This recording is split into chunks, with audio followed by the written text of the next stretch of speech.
baby, you are gonna go broke showing turkeys like these. It's turkey time. Gobble, gobble. Welcome, everybody, to another episode of Let's Talk Turkeys. I'm your host, Movie Miss, and my co-host, Drive-In Dave, is off this week. I'm going to be discussing a movie that is definitely a turkey, and I wasn't going to talk about it by myself.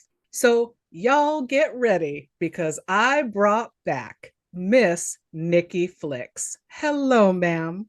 I'm here. Back by popular demand. All three people who demanded I do another episode with you. I mean, thank you guys. Really appreciate you. The Venmo money's coming. It just isn't payday yet. So the movie that I had to have you back for, Children of the Corn 2, The Final Sacrifice from 1992. Yes, it was near and dear to my heart then. And I poke at it with a stick from time to time. So I'm very excited to talk about this movie. We have just witnessed a terrible tragedy. It all began here. In these fields. With the children of the corn. What happened is over, Mrs. Burke. It's over. Well, a bunch of kids killed all the adults in town. Just your basic Sunday afternoon in the Bible Belt. But the adult's nightmare isn't over yet. People are actually worried about problems with our sweet, innocent children. There's something out there. There's something. It's evil. It's gotten a hold of our children. Did you see what happened? The blood was for the corn.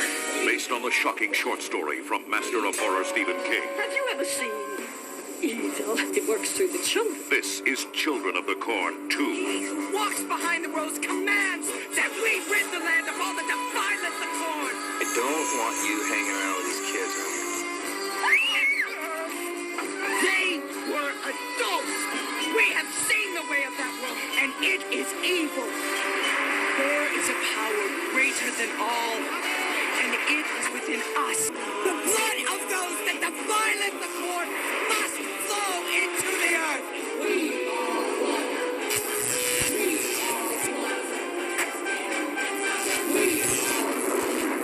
Did you really think that he who walks behind the rows would allow you to escape? She is the first to be sacrificed. Children of the Corn 2, The Final Sacrifice. So rewatching it, I had noticed it's called The Final Sacrifice. And I was like, oh, it really wasn't, though. Until part 3. It's final for the next 2 or 3 years. Exactly. I don't know why they called it that. So it's a breezy hour 34. It flies by because it's so crazy. It's Crazy Train, this Does movie. it, though? Does it fly by, or does it slowly roll its way down the street? For me, it giving flies you by. Ample time for the anticipation to build. Ample time. Yeah, this movie isn't tense nor scary, but yet it's in the Children of the Corn franchise, so I thought it works for spooky season. Oh, it really does. No, there's a lot of things about this movie that frighten me, but none of them were intentional. Perfect for Let's Talk Turkeys. So it is a turkey. Rotten Tomato critic score, 30%. Audience, not enough ratings to have a score. I don't think enough people even went and saw it for it to even make its budget back, let alone give it a review. Oh, Lord, no. It had a $1.3 million budget, box office of $7 million US because it did go to theaters. I mean, Cone is cheap. So where did that budget even go? That's what I want to know. Yes, they catering for the crew, and we'll get to that. But they had plenty of corn at their disposal. I mean, it's corn for breakfast, corn for lunch, and then a sensible dinner. So where'd the budget go? Nobody knows. Maybe it too decided to leave Gatlin and go to New York. I don't know.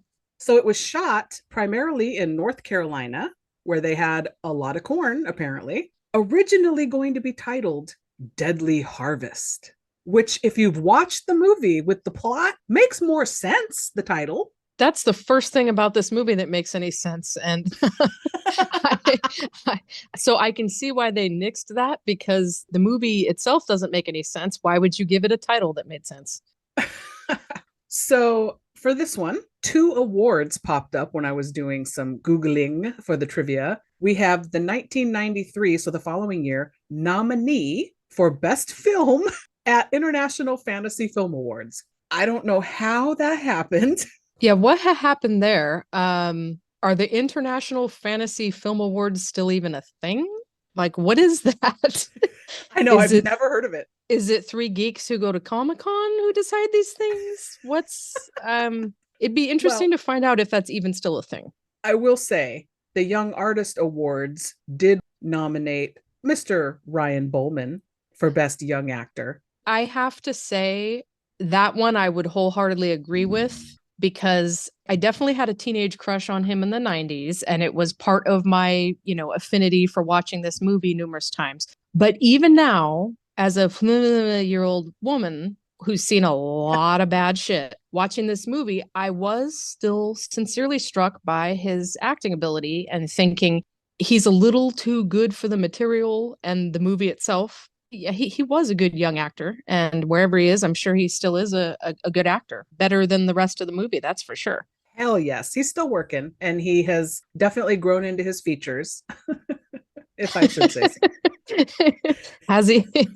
I sure hope so, because Homeboy had a 5 head back in the day. Not gonna lie, little bit.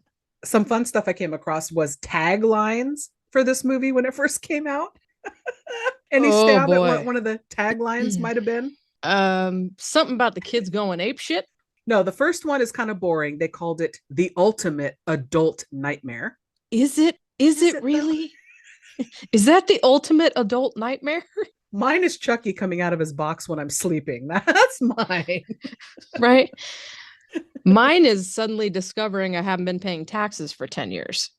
That's the ultimate adult nightmare in my book. Here's the one that made me laugh. Here's the good one. It came out after Home Alone. So they cleverly came up with, these children are home alone too, but their parents won't be coming back. Spoiler alert.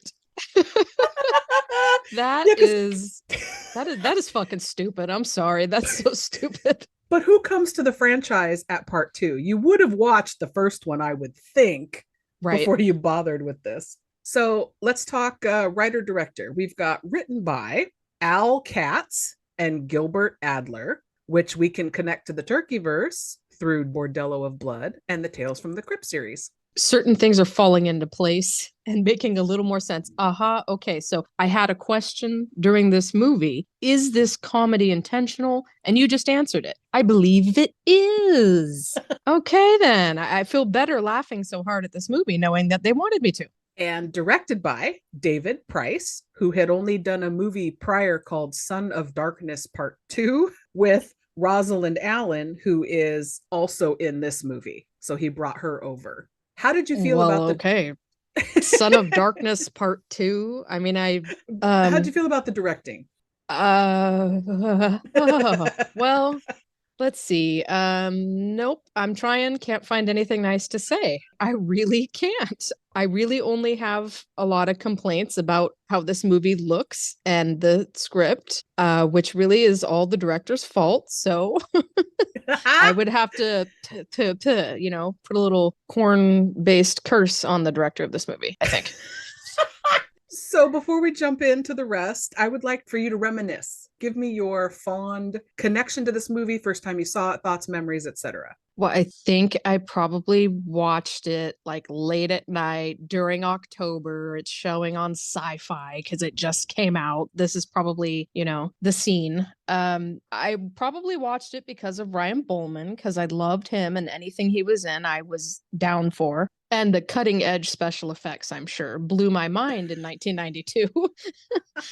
Like it's Lawnmower Man, but scarier. I love it. Look at these, the practical effects and the CGI together. I'm sure my little, teenage mind was blown by it. Okay. But now, not so much. I also remember watching it and thinking, is there something wrong with me that I think the bad guy's hot and the hero is a dork? I remember that. Like, I'm into the whole black hair, black clothes, black eyes, demonic gig, and the blonde hero guy, he's not cutting it for me. So yeah, Carrie from Days of Our Lives, she can have him because I'm here for Micah. Okay. Well, let's talk about cast. Top build cast. We have Terrence Knox, Paul Shearer, Ryan Bowman, Christy Clark, Rosalind Allen, and Ned Romero. We can get to anybody else as we go. In my notes, I had to refer to Terrence Knox, who's the male lead of the film, the reporter guy, as bloated Joseph Bologna. That's pretty spot on. He does look like him now that I think about it. But like he had his lunch and two other people's lunches every day, like bloated. He has a bit of a Mitchell vibe, doesn't he? A little bit. My Mitchell. Yeah, I can see that. And then you mentioned Christy Clark from Days of Our Lives is young Lacey. And I thought it was funny because I was doing the trivia search. This is a film where she is in a part 2, but prior to this, she was in Nightmare on Elm Street part 2 as the lead's little sister. Oh, that's right. Yeah. So, okay, what is it with her and being in vaguely gay horror sequels? It was a thing. Why didn't she keep it going? She really could have found her niche, I know. Yeah, I thought she was besides Ryan Bowman, she was the only other one that seemed like she knew what she was doing on set and had a grip on the material. The only one of these actors who appears to know how to be an actor. Yeah. Although I will say Ned Romero, who plays the Native American Red Bear character, he is also giving it, to me, 100%. Well, that man, in my opinion, is a goddamn delight. He's my favorite part of this movie now, for sure, because my crush with Ryan Bowman is definitely long dead and gone. No, he's my favorite thing about the movie. He's great. So I enjoyed, and we'll get to them as we go, but we'll talk about this one now, the Wizard of Oz nods that are clearly intentional from the fucking writers. That's what I mean about the movie being vaguely gay. Just a little bit. This movie is definitely inspired by some Friends of Dorothy in a couple of ways, and I'm here for it. I love it. I think it's hilarious. So the actress Marty Terry plays both Mrs. Burke and Mrs. West, or Miss West. So obviously nods to Billy, is it Billy Burke? She played Glinda the Good Witch in The Wizard of Oz. Yes, that's right. Thank you. So that's the one nod, and then Mrs. West, obviously Wicked Witch of the West. So that's fun. All right, IMDb plot. A journalist and his son travel to Nebraska to investigate the mysterious town of Gatlin, where, unbeknownst to them, a murderous cult of children are still waiting in the cornfields. Unbeknownst to everyone, even though they're all walking around at the beginning of the movie talking about how the children killed everyone. How is this a mystery? They seem to know from the jump. Where's the confusion? Where's the mystery? I don't get it. What are you investigating? 100%. I was like, what? Who wrote that? Yeah. Clearly anybody can write them, as we've established in the past. All right, let's jump in. This movie is so bonkers. The movie begins with superimposed images of blurred out orange colored corn. And this weird, like, soft and kind of sweet music. And the whole thing's giving like Lifetime movie about a girl being raised by a newly single father and she's dealing with her impending puberty. I'm really confused by the opening credits. They really throw you off. You wonder if you walked into the wrong theater or something. Oh, I didn't think about that. Could you imagine? Yeah, at the theater, Yeah, you're like, what movie am I in? Well, there's corn. So I guess we're in the right place. So studio credits roll and we get title card accompanied by a music sting. Oh yeah, this is a horror movie, don't forget. Oh yeah.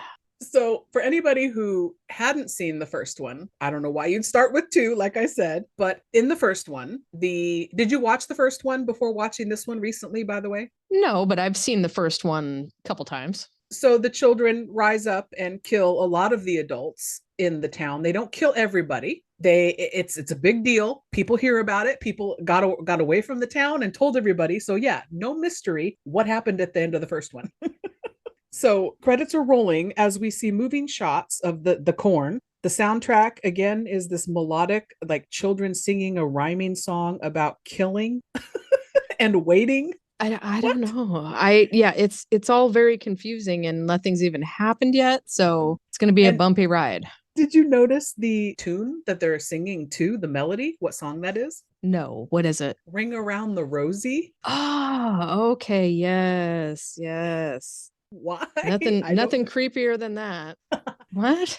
Nothing has happened yet. Movie has not started, but the credits end, and now we get movie. We see some men enter an underground storm cellar of some kind, and they find lots of dead bodies, which look pretty good, pretty gruesome. They do, but my real question is, were these people really corned to death? Because it looks like they were corned to death. You got one with a corn cob sticking out of his chest and one with a corn cob in her ear. And so they got literal and they used the corn to kill the adults. I thought it was like inspired by the corn. I didn't think corn was the murder weapon, but okay. Death by corn. Yeah, death by corn. Okay. Obviously. Oh, and what made me laugh is all the piles of bones, and then because like how much time has passed, it's like immediate, pretty much. Yeah, it takes a long time. It takes a long time to turn into bones, but okay. But the best part about, because I watched the first one right before watching this one, just to have context, because I didn't remember it. In both movies, and in this one especially, dehydrated pieces of corn stalks and pieces of just all around, debris everywhere at all the crime scenes. There's always a whole bunch of corn debris, even if they were murdered some other way that didn't involve corn. It's very ominous. It really is. Yes. So we cut to a news reporter on the scene in Gatlin, Nebraska. We see the corn remnants everywhere, dead bodies, an ambulance, police. And at first I'm like, why is there a school bus here? I have to say, this reporter, he misses out on the opportunity of a lifetime. He says, this is a tragedy of macabre proportions. Shouldn't he have said corn on macabre? I'm sorry, dude, but that shit's comedy gold and you missed the opportunity. There's your tagline. A tragedy of corn on macabre proportions. You better be careful. Oh my God. Oh, they really missed the boat. Right? Yeah. Shit. You better watch out for these evil little corn children. They will stalk you. That's right. So a bystander says it's about half of the town. The kids should pay for this. And he gets a dirty side eye from a teenager, head to toe dressed in black shoe polish in the hair, the whole shebang. Yeah. Is he the first scene kid? That's what I want to know. Like, is he the first full-on emo teenager of the 90s? Because he might be. He started a trend. Like, this is way before My Chemical Romance even made it big. So what's with the all black and the black hair, kid? Oh, you might be right. Yeah. Police tell the reporter that a bunch of children who we see now being loaded onto the bus came under the influence of teenagers and Isaac, more specifically. So it was all reported by a couple who'd been passing through. And that's what happens in the first movie. But it's super casual the way they're talking about it. Like this is an everyday occurrence. Right. And the reporter, what is all this shit about the corn? It's literally the name of the movie, bro. Yeah, this dude's an idiot. I was happy when he died. Were murdered by corn. So that's what all the shit about the corn is. My question is, if these kids were involved with the kids who murdered half the adults in town, why are we handing them lollipops and putting them on a school bus? Why aren't they all going to juvie to be questioned? Why isn't something happening here? Oh, no, they skip not only that part of the legal system, but they skip everything about what would happen to them going into foster care or group homes because they immediately get welcomed into the homes of people the next city over. Right. Apparently, in whatever state they're supposed to be in, Nebraska or what, Iowa, I don't fucking know. Apparently, there is no foster care system. You just go live with your neighbor. That's it. Yep. Easy peasy. No red tape, nothing. So the reporter starts asking the children in line to get on the bus what happened, and they just say they saw the corn. Yes. What is all this shit about the corn? Like, why are these kids so obsessed with the corn? Oh my God, what did corn even do? What is she even wearing? Why is corn a big deal? And then fucking Jedediah, Sean Bridgers, he was in the first one, I believe. He looks like he's about 24, but he's supposed to be 17. And he's like the leader of the now band, aside from Micah. He's the one that we recognize from the first one. But what I didn't understand was he looks super old. He knows what's been going on. Micah isn't at this point possessed. So why isn't he in charge? Jedediah. He seems like the more, I don't know, like he'd be in charge. I think he kind of is until, for whatever reason, the corn lords or corn demon or whatever it is decides to possess young, open to influence, all black head to toe Micah. And until that happens, he seems a little timid and quiet. So I think he is in charge for now. Okay. Then we cut to a man, and I'm not going to refer to these people by their names until we get to hear their names in the movie, because we don't hear people's names. One character ever, we never hear their name. Some people, it's never. you just have to come up with your own little lovable nickname for them. Yes, thank you. This was bloated Joseph Bologna, because they don't say his name for a long time. So we cut to him and his teenage son driving in a car through Nebraska. The dad's trying to look at a paper map while driving. Keeps telling his son, turn the radio down. And all I did was picture that meme that goes around on the internet that says, I don't know why I have to turn the radio down. To be able to see better. Yeah. Oh, yeah. I do it too. And I'm like, where is that goddamn street? I have to turn the radio down for sure. It's an old people thing. It is, because he's yelling at his kid to turn the radio down. Well, so is looking at a paper map. I mean, shit, Earl. While you're trying to drive. Yeah, that was. Who remembers having to print out the MapQuest directions, and it took 20 minutes to get online to even get on MapQuest in the first place, and then you're driving around like an asshole holding a giant piece of paper up in front of your face while trying to drive. Come on. That's why our dad had the Thomas guide. Exactly. My favorite part of this, though, is we get introduced to, I just call him Ken, our little young fair-haired hero, question mark. The bloated Joseph Bologna's son. I just call him Ken. But my favorite thing is how we're introduced to him when he just looks at his dad and he goes, nice fucking driving. Like, whoa, the sass. Apparently these two have a complicated relationship. Yes, we find out immediately through the exposition dump in the car what their arrangement is. They're estranged, and he lives with the mother, and who knows why he had to come out with his father on this assignment, because his father's working. We don't know that. But he's got resentment for his father and cusses at him, refuses to call him dad, but doesn't call him by his name because we don't know his name either. Right. So we learn that the dad is starting a new job wherever they're going. Back now in Gatlin, a doctor who appears to be about 98 is giving the children a quick look over in their mouth and giving them a lollipop and sending them on their way. I thought that was super bizarre that they added the little lollipop twist, because it comes back later too. Well, that's why they added it in, it's some foreshadowing, if you will, very sloppily done. Why on earth, if you suspect these kids were involved in murder of half the town, are you concerned with their dental hygiene first? Why is that an issue? And then second, when you assess that their teeth are okay, you're handing them a lollipop. What kind of doctor are you, sir? He's not a dentist. He's clearly not a dentist. But also, what kind of checkup is that? He's all say, that's it. No mental evaluation, no nothing. Yeah, maybe he's just checking to make sure that they don't have little demons in their mouth, or that they don't have corn stuck in their teeth. He's the little man that lives in my mouth. Yeah, is he looking for Tony? I'm very in the weeds here. I don't understand what's happening. And we're only like 3 minutes into the movie, so this is great. So back in the car, father and son are going back and forth, back and forth. Dad tells his kid, you've got an attitude problem.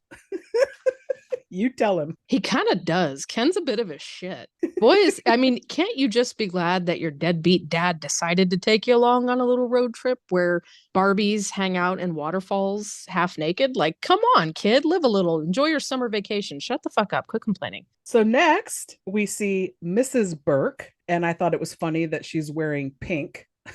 Right. Comes riding through the crowd in her wheelchair up to the bus. Oh, and I'm sorry, on her bicycle. This is the sister on the bicycle. And her bicycle's complete with a little basket on the back. I was like, oh, where's Toto? Right. She makes a scene, and then a younger woman steps up and tries to calm her down. She says she's going to take Mrs. Burke to her house and let's get out of here. And I was like, what is happening? Who is this lady? What are they doing? You don't know. This is very muddy with the introductions of all these characters. Yeah, nothing makes any, like I said, it's a couple minutes in, nothing here makes any sense at all, but we're just going with it. We're on this crazy ride of a movie. And then we get peppered throughout this couple minutes of opening, creepy shots of the kid in black glaring at everybody. He has the best resting bitch face. Oh my God, I have made this exact face so many times at people when they turn away from me after they piss me off. He has a really good RBF. I'm very, very here for it. I enjoy it. So now, about a mile out of Gatlin, the man and his son almost get sideswiped by that news van, wildly driving crazy down this road, leaving town. It's just this dirt road in the middle of nowhere. And what I thought was funny was all these people driving in and out of town have to navigate the cornfield. Well, apparently the only way to get in or out of this town is to drive through miles and miles of cornfield. Why would you want to live there is my question.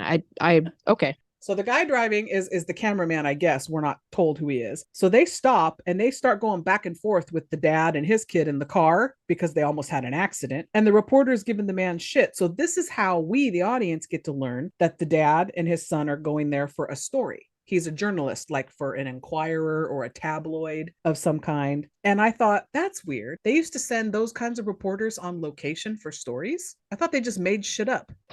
Right. Yeah. No, they did not have the budget to send this man out here. He probably came out on his own, hoping to sell the story, is my guess. The guy seems desperate. Doesn't he seem desperate to you? Extremely. Just in general. For a sandwich. Yes, desperate for a sandwich and another whiskey. I don't know. So the reporter tells the man about the kids in Gatlin killing all the adults, and then they drive off. They didn't kill all the adults, by the way, reporter. You got that wrong. But yeah, okay. I thought it was only half of them, but whatever. So the news van in the cornfield takes a shortcut, but we don't get to see what happens just yet. We cut back to the man and his son driving into Gatlin. This is where the son says exactly what I was thinking. Why did we have to come here? Why can't you just make it up? Like, that's your job, is making shit up, right? Yep. Okay. So yeah, the first of many examples in this movie of the kids or teenagers dropping truth bombs and having the rest of the audience is going, yeah, exactly. That's my fucking point. That's my question. Hello.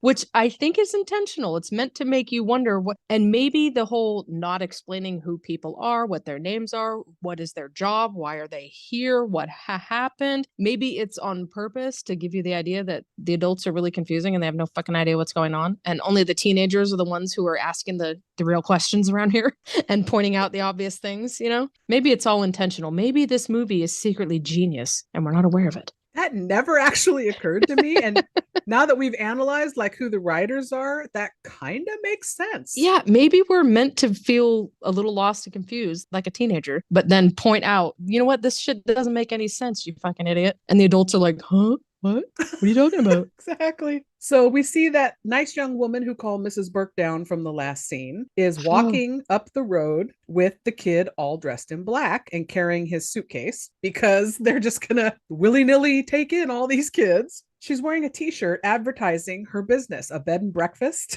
Did you laugh when you read her shirt?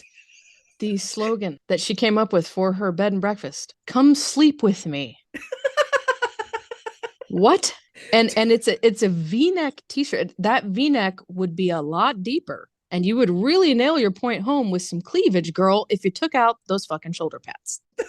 Why do you have these giant shoulder pads in a thin white t-shirt? I don't know. It's not the 80s anymore. It's the 90s. I don't remember shoulder pads still being a thing, but whatever. She gets a pass for her Demi Moore haircut. She's very cute. I'm into her. I like her. She is a cutie. And this is the gal that I said they brought from the other movie. The director liked her a lot, Rosalind Allen. Side note, she and bloated Joseph Bologna did not get along, and that's why their sex scene is short and weird. Oh, we'll get there when we get there. Yeah. She seems lovely, though. So the man and his son stop her and they ask, can we stay at your place? We need a place to stay. Can we sleep with you? We need to sleep with you. Your shirt says we can. That's actually pretty clever. Because well, you know, you're an attractive woman promoting your bed and breakfast. We do find out later that she came from big corporate sales and marketing or whatever. So the t-shirt makes sense in hindsight. She's a genius. Good point. They all take off for the B&B now. Back in the cornfield, the news van stops. The two men get panicked when they see a scary CGI cloud headed their way.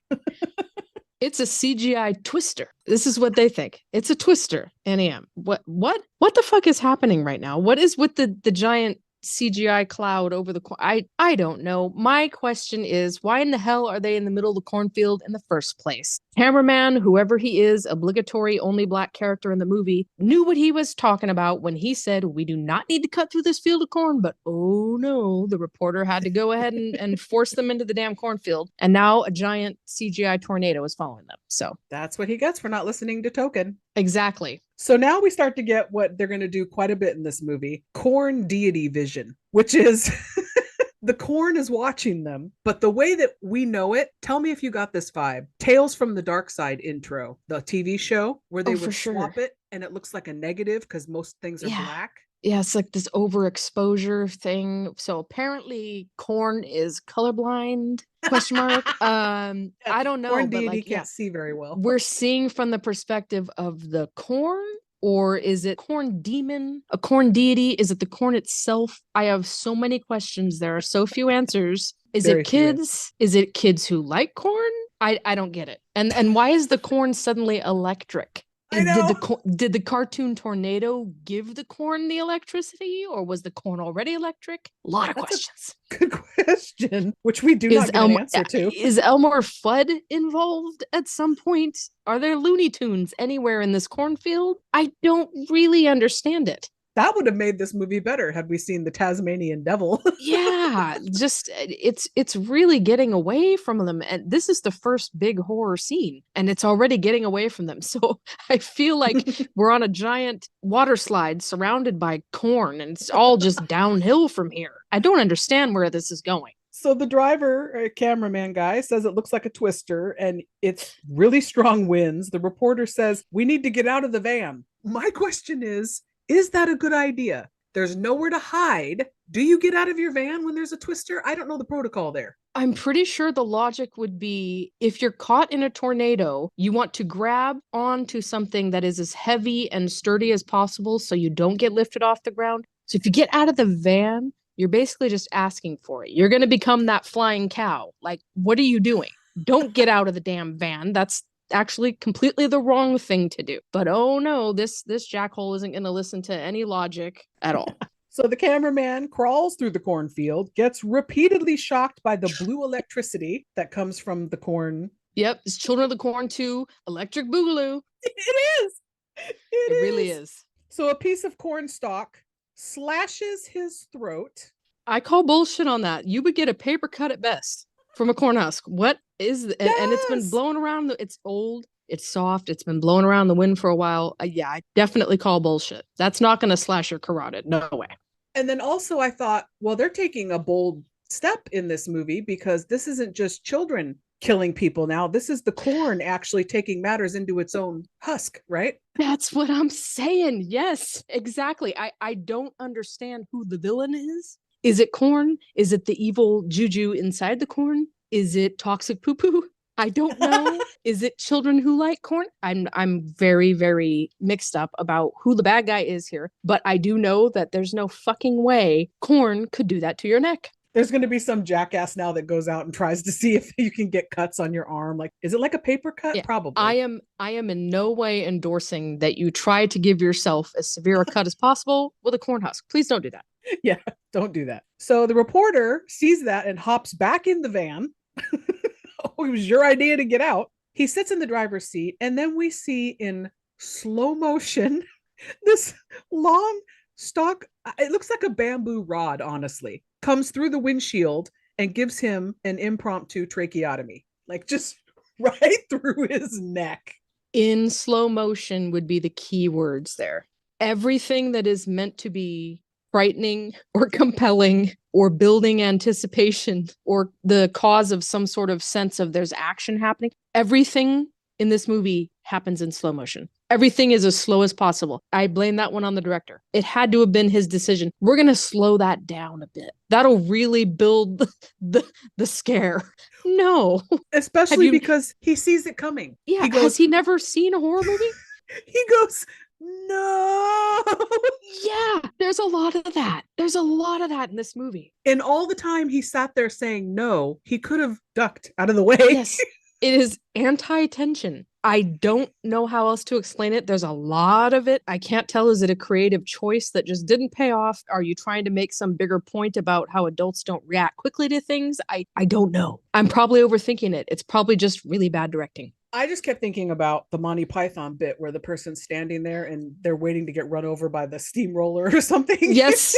Yes. It's very that. It's giving that over and over again in this movie. There are tons of examples of it. So we cut to the B&B where that woman, the kid in black, and the man and his son are all finishing dinner, which was complete with a bunch of corn on the cob on the table there. Because you probably have corn for every meal, I would imagine. Yes, it's cone. So the woman takes some dishes to the kitchen and the son helps. So the dad takes this opportunity to ask the kid in black if he saw what happened. And we hear his name in this scene is Micah. So the kid in black is Micah. And the kid is, I wasn't sure if he was possessed or not at this point watching this. And then I had to remember later, oh, he's not possessed yet. He's just timid and awkward and weird in this scene, right? I gotta say, if you come across a teenager whose parents were recently murdered and he seems a little sad about it, you maybe ought to leave him alone and not decide to interview him for your tabloid article. He seems kind of out of it and sad, which would make sense if his parents just died. Don't fucking ask him about it. He seems like an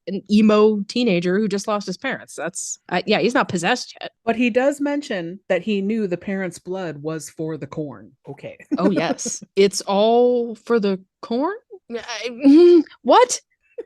What? He who walks behind the rose. And I can't tell you how many times I was watching the first one and I had to wait until they show it on the wall. They wrote it out. He who walks behind the rose. I thought rose like R-O-S-E, like pretty flower from Beauty and the Beast. I'm like, oh, you sweet summer child. I know. And then I was like, oh, rose of corn. Got it. Apparently there is an invisible corn deity who walks behind the rose, which explains why we never see him, I guess. And he wants blood. He demands the blood of the adults, I think. Are we getting warmer? Are we getting closer to anything being answered? Okay. Getting closer. Okay, I feel better. So the woman comes back from the kitchen with pie for dessert. Bloated Joseph Bologna is very excited about that. She asks the man who he writes for. His son chimes right in and says the World Enquirer and continues to give his dad shit about who he writes for and all that. Because he used to be a reputable journalist, apparently.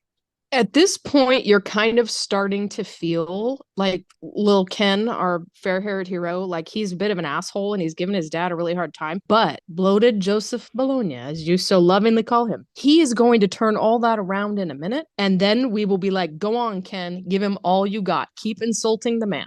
They go outside for a chat. The dad's like, come with me. And they go outside. Dad says he was 17 when he got the kid's mom pregnant. And I'm guessing that puts him at about 35-ish now. He looks way older than that to me in this. They argue, and the dad says, who you are is up to you. The choice is yours. And the son goes, well, if the choice is mine, peace out. Can you blame him? His dad just told him that he never wanted kids and he was a mistake. Now it all makes sense. And I don't mind this kid insulting the hell out of his dad for the rest of the entire movie. I don't feel bad for him at all anymore. That is the worst fucking thing I've seen a parent do in this movie so far. Now I'm rooting for the corn. Go ahead, kill all the parents.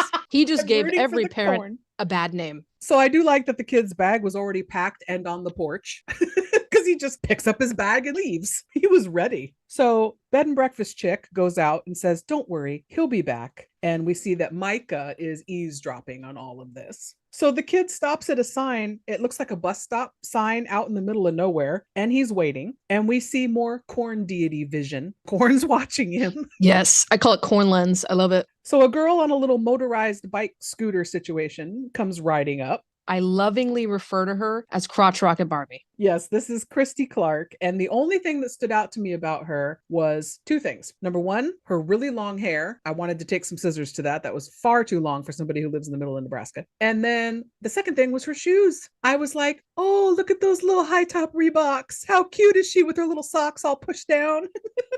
Right, but that is such the wrong footwear if you're on a motorized bike, honey.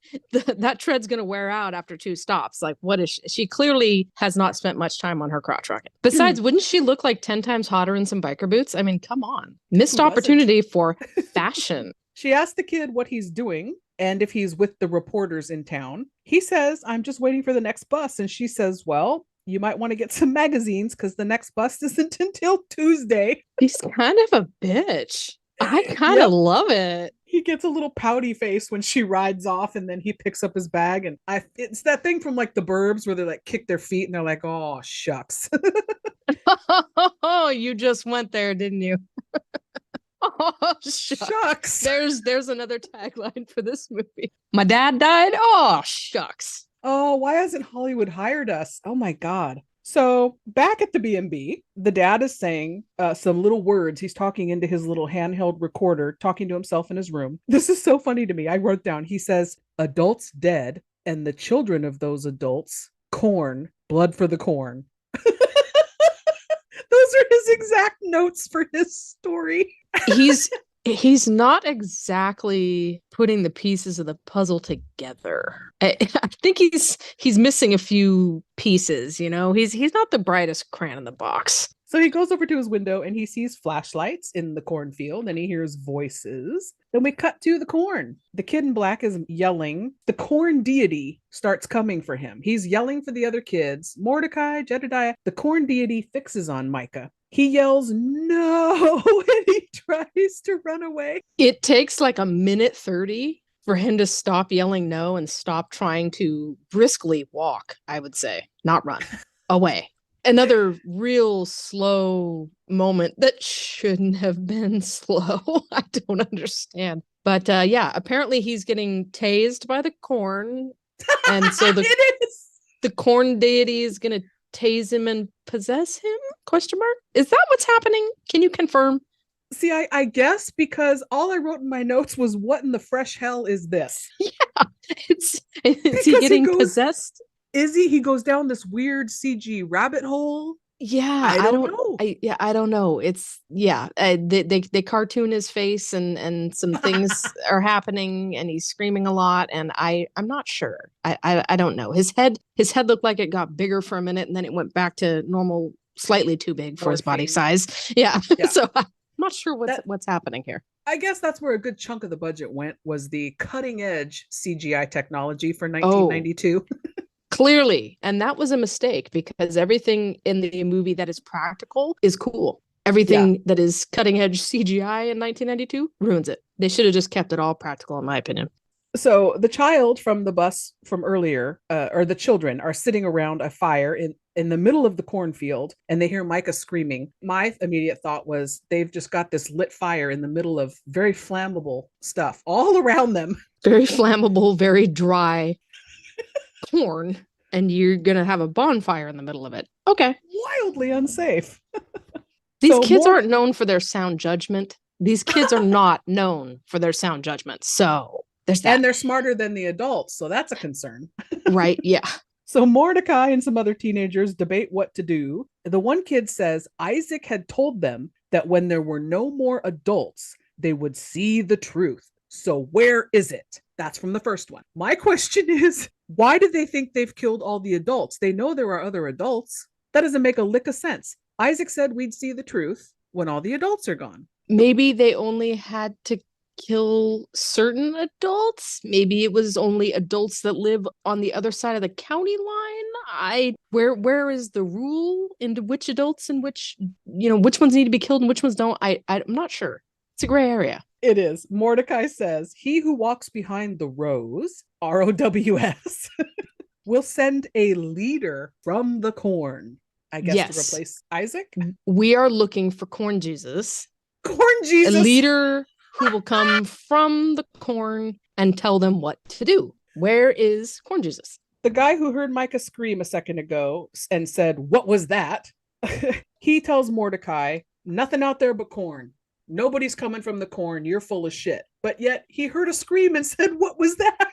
Yeah. So he hears a scream from the corn, but says there's nothing out there. Yep. The kids aren't really, their scorecard isn't any higher than the adults. So who are they to go around calling the adults trash who need to go? Because they're not doing so well either. That's what I was thinking when you pointed that out earlier about the kids being smarter than the adults. I was like, well, give me a minute. But are they? Are they really? Micah suddenly shows up, preaches to the other kids, says that he who walks behind the rows demands that they rid the land of all who defileth the corn. Yes, he is spitting mad Shakespearean biblical corn-based bars up in this bitch. He has brought the party to the bonfire. And I like that for just extra oomph, some of the words end in a th. Yes. They defileth the corn. Yes, he spitteth mad bars in the cornfield. There is a power greater than all, and it is within us. But we know it not. We have eyes, but see it not, and ears, but hear it not. I saw the light that came from the corn. He who walks behind the rows commands that we rid the land of all that defileth the corn. You do not see the truth, Jedediah, because it is not yet with us. There is work to do before he cometh. Go home and wait for a sign. I mean, so I'm here for corn deity, if that's what we're gonna call it. He who walks behind the rows. I mean, he's dropping a sick album next year, as far as I'm concerned. This is some good shit. The imagery from the opening credits of the film could be the album cover. There you go. Yeah. So there is work to do before he cometh, says Micah. Yeah. We cut to the pissed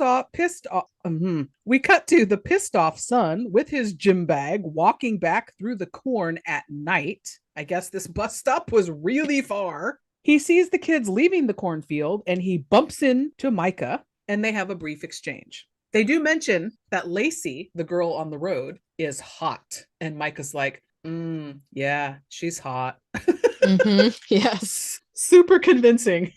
Even corn deities are into crotch rocket Barbie. They think she's hot. I mean, 9 out of 10 corn deities, 9 out of 10 vegetable and grain based evil entities think that she's hot. Well, that's saying something. It is. It really is. So the next day, Micah and some kids are standing outside Mrs. Burke's house when the dad reporter and his son both pull up. I thought it was funny. Again, the dad now, he's wearing a pink shirt as he goes up to talk to Mrs. Burke. Her house, because she wants to move her house and leave town, is on risers, like wood beams. Her house has hydraulic lifts under it and is sitting on a giant Jenga tower of 2x4s. Yes. So my question about this when I saw it was, that does not look like a manufactured home. What the hell is happening? That's not how you move. You don't actually just remove the foundation of your house, stick it on some risers and move it. That's not how moving works. What the fuck? If she was in like a little mobile home or something like that, it would make sense. But that looks like an actual really old house, so very confusing. She comes outside with a broom and she tells everyone get away because Micah and some kids are standing around staring at her and the reporter shows up. She tells him the kids are evil and that's why I'm leaving town. We see that her house has a muddy, clumpy looking cross painted on it. Somebody put some shit on the side of her house. What is that? Yeah, I call it corn duty. It's corn duty. I wasn't sure if it was like fertilizer, mud. What is that? Well, we know that wiping whatever it is on your pants is definitely a staph infection waiting to happen. That's not the move. Why he does that, I don't know, but okay. It's so gross. You're right. He wipes it on. I was like, ugh. So he goes over to the car after, she goes inside and tells his son, well, that was a mistake. The son complains, there's nothing to do around here.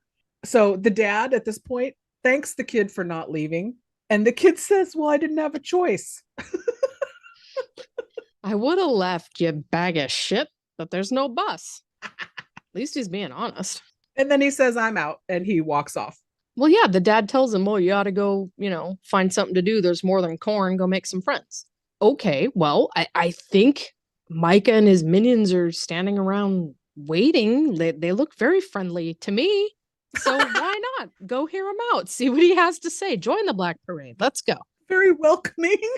They do. They really do. Or he could go look for Barbie. She seems kind of fun. True.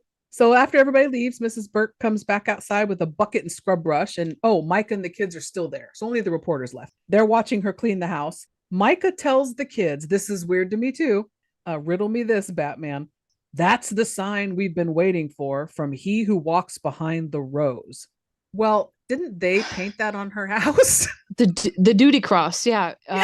If he who walks behind the rose put the duty cross on the witch's house, isn't that Micah? Isn't that who he's possessed by? So didn't he do it? And so why is he surprised that it's there?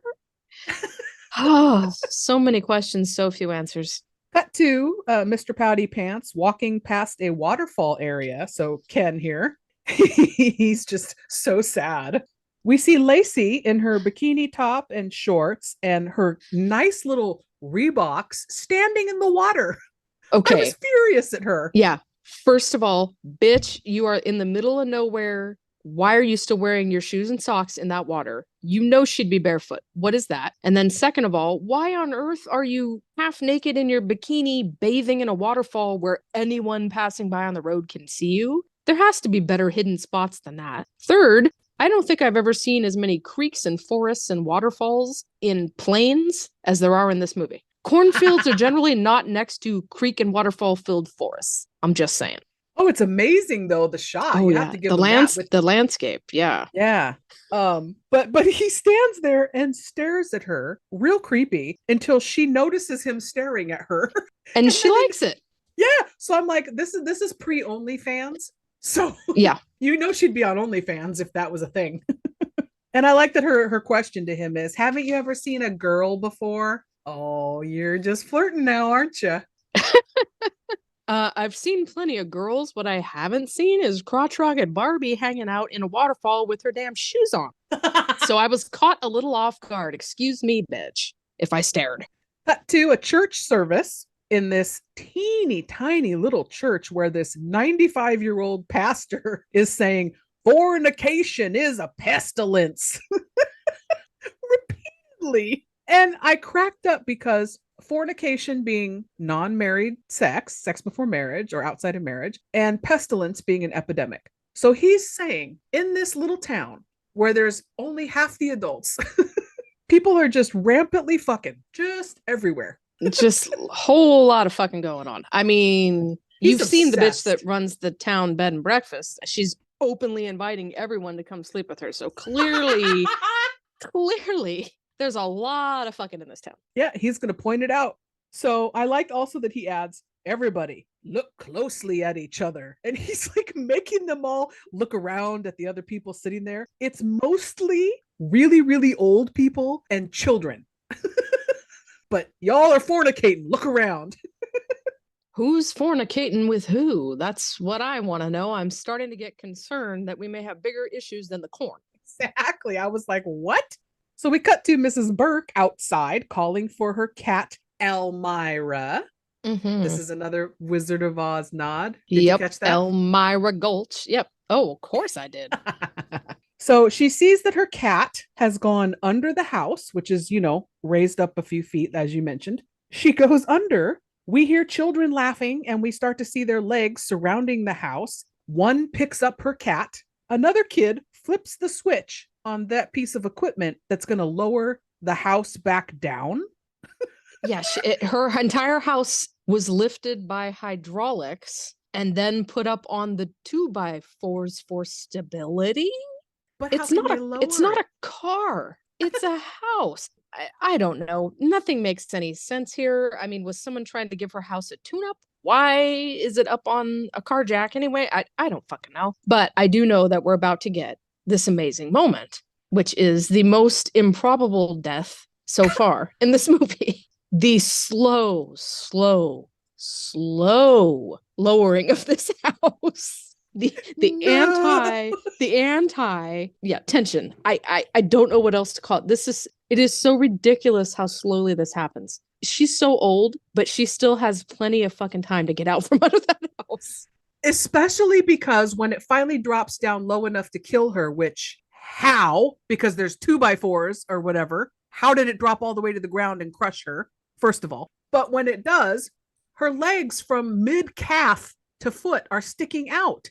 Like the Wicked Witch of the West having the house dropped. They have to be to get the Wizard of Oz reference, because apparently some people are too dumb to have understood them up until now. You gotta really drive it home by having her feet stick out. If she's that close that her feet are sticking out, she easily could have gotten out of there in what? Oh, she definitely seconds? could. Yeah. Well, it took like a full 45 seconds for the house to come down. So it's hysterical. It's crazy, yeah, how slowly the bad things happen in this movie. Now, did you catch the phrase that she says as the house is crushing her? What a world. Oh, yeah. Like if you didn't get the references yet, hello, we're really going to send it home by having her say, what a world, as the house comes down on her. Also, did the kids kill the cat? Because there's a sound bite. I had captioning on and it had like the cat going rare, and you hear like a snap sound. Did the kids, whoever picked up the cat, kill the cat? I don't know. I mean, they haven't talked about cats being evil. It was only adults, as far as especially outdoor cats. They do a lot of fucking and a lot of peeing all over everything. So maybe the cats are guilty of defiling the corn. I don't know. The cats piss on the corn. So the corn deity is mad. Exactly. So back at Dawson's Creek, we've got Ken getting to know Lacey. They're sitting on this little dock, with their feet in the water. And she tells him a confusing backstory. Did you pay attention to this? So she went to school with the kids in Gatlin, but she never fit in. She always wanted to go to the big city. She wanted to get out of there. She never fit in.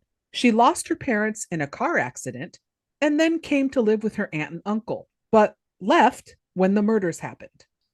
That is her story. I wrote it down. I'm pretty sure it was meant to be, okay, so the town that the murders happened in is the next town over. It's not Gatlin. Okay, so Gatlin is the town from the first one where the murders happened, and these people are all in one town over. They're the people that took in the surviving children. What the hell town are they in? I forget the name of it, but they're in the next Gatlin town. Adjacent. Okay, Gatlin adjacent. But got it. It still doesn't make sense, though, even that, because they're literally one town over. So, I said, there must be something about like the county line. If you're on the other side, if you are Gatlin adjacent and you're not over the county line in the town of Gatlin, then you're not evil and you're okay. And the corn ain't going to kill you. Maybe that's what it is. Well, they, after this sharing and heart to heart that they have here, share a kiss a couple of times. And she asks him to take her with him to New York City when he runs away. Yes, because half an hour of bathing in some really, really bacteria-filled water makes you want to run away with somebody. I'm questioning her judgment, and she's not an adult, so... You're right. She's supposed to be 16. Yeah, pretty sure everybody in this town is just stupid. I don't think being an adult has anything to do with it. Maybe it's breathing all the corn duty from the... Maybe. the Maybe it's that toxic corn duty. Back in church, a man says he's not feeling well. He sees Micah in the back whittling some wood. And then he starts to get a major nosebleed. I do like, though, I read the trivia on this. The dude that's having the nosebleed is wearing glasses, and they affixed a little jet thing on there to like shoot the blood out, and they shot it at an angle to where you couldn't see it was coming out the glasses, and it looks like he's got a genuine nosebleed. It's pretty good. Yeah, as low budget as it is, the blood's a little too thin, it's a little too bright red, whatever. It's done practically, and even to this day, this whole scene is a little unsettling to me. It grosses me out. There's something about the sound of the blood, like it's very visceral when it's happening, and the actor that it's happening to, he's like shaking and screaming as it gets worse and worse, and it's kind of unsettling. It's really the only moment in the entire movie that creeps me out in any way, shape, or form, in the horror way, not in the I'm judging you as a human being and you're an idiot way. Yeah. Well, because he starts to bleed from all his face holes because Micah's just stabbing the shit out of that little wooden doll. How and why wooden carved voodoo dolls became part of the corn deity's MO, I don't know. That's not explained at all. I don't know why this is happening, but I kind of like the effects. It's a cool moment. It's creepy. Agreed. And then Doc, who likes to give out lollipops, looks up and sees Micah, who drops the doll and leaves the church. It's like a mic drop. Oh, yeah. Oh, a Micah drop. There you go.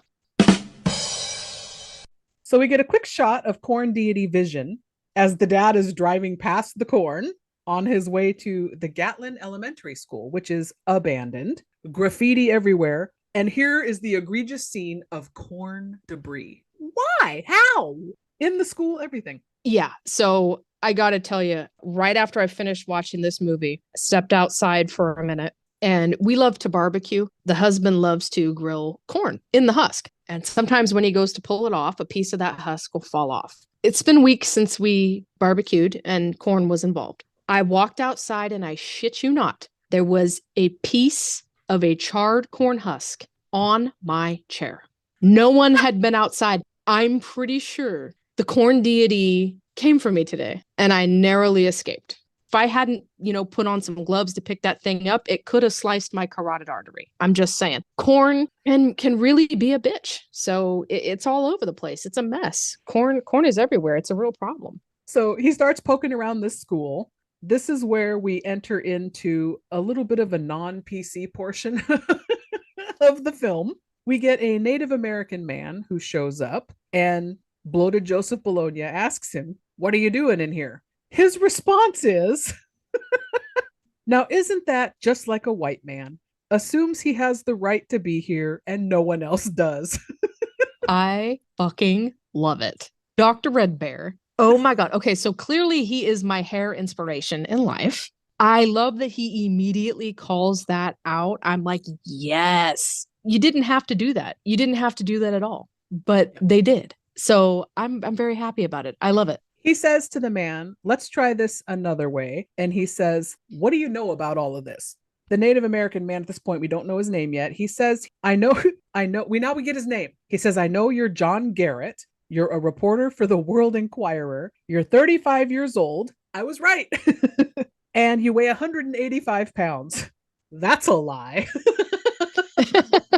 And we all know it. So at this point, I think the moral of the story is nobody, adults or kids, knows what the hell is going on except this guy. Yep. But I do want to backtrack for a second because I have a burning question about what was going on inside that school. Okay. So we're seeing messages, drawings, graffiti all over the place about defilers, defilement. The adults have defiled. You graffitied your complaint about how people are defiling things. Isn't that an oxymoron? I don't understand. Yeah, I don't get that.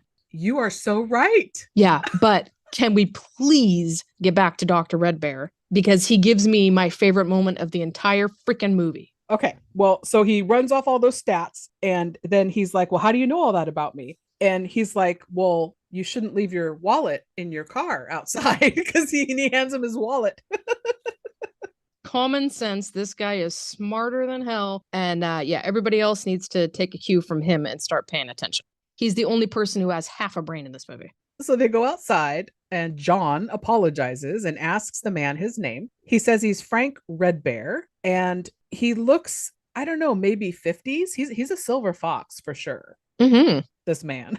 And I can't remember. He has his hair down or braided at this point. He had like a feather in his hair even. Oh, it's like loosely braided, but yeah, I can't stop staring at that mane of hair. I want to know, does he use mane and tail? What is he using? Because my hair is the same color, but I need it to look that healthy. It's beautiful. He's my hair inspo. He tells John, life out of balance is what has happened in Gatlin. He adds, of course, the white man only knows how to take, and after a while, there's nothing left to take. He tries to drop some spiritual wisdom on old John here about what's happened and things needing to be in balance. Yeah, it doesn't quite fit. If the rest of the movie was leaning into that being the answer, then it would work. But it's kind of like You were too worried about making Wizard of Oz references and using cool CGI effects to have it make any sense till now. So why are you trying to make sense now? I don't know. It makes you feel like you're suddenly watching a different movie. So Frank gets in his truck to leave, and John asks him, so that's what happened here in Gatlin? And then Frank's response. My favorite thing in this whole movie, his response, no, the kids went ape shit and killed everybody. Thank you, Captain Obvious. I love it. Like, there is no deep philosophical explanation. There is no spiritual explanation. The kids went ape shit and killed everybody. Like I said, common sense. This guy is the real one spitting truth bombs. He's the one who should be doing the mic and drops around here. So John asks Frank for more details and info, and he says he doesn't know, but he tells John, you can reach me through the State University's Department of Anthropology, and that he's actually Dr. Red Bear. Thank you. Yes.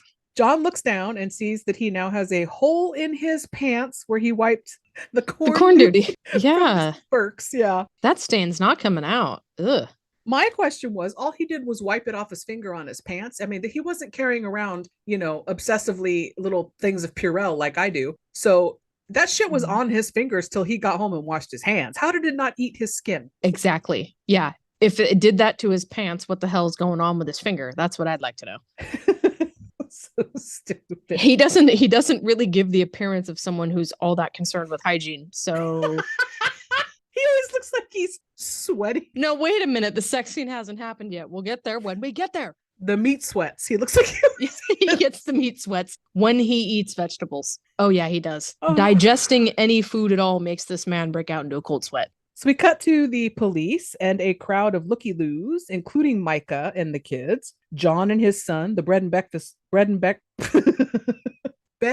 breakfast lady, because we don't know her name yet. Some men have shovels and are digging at Mrs. Burke's feet to get her out.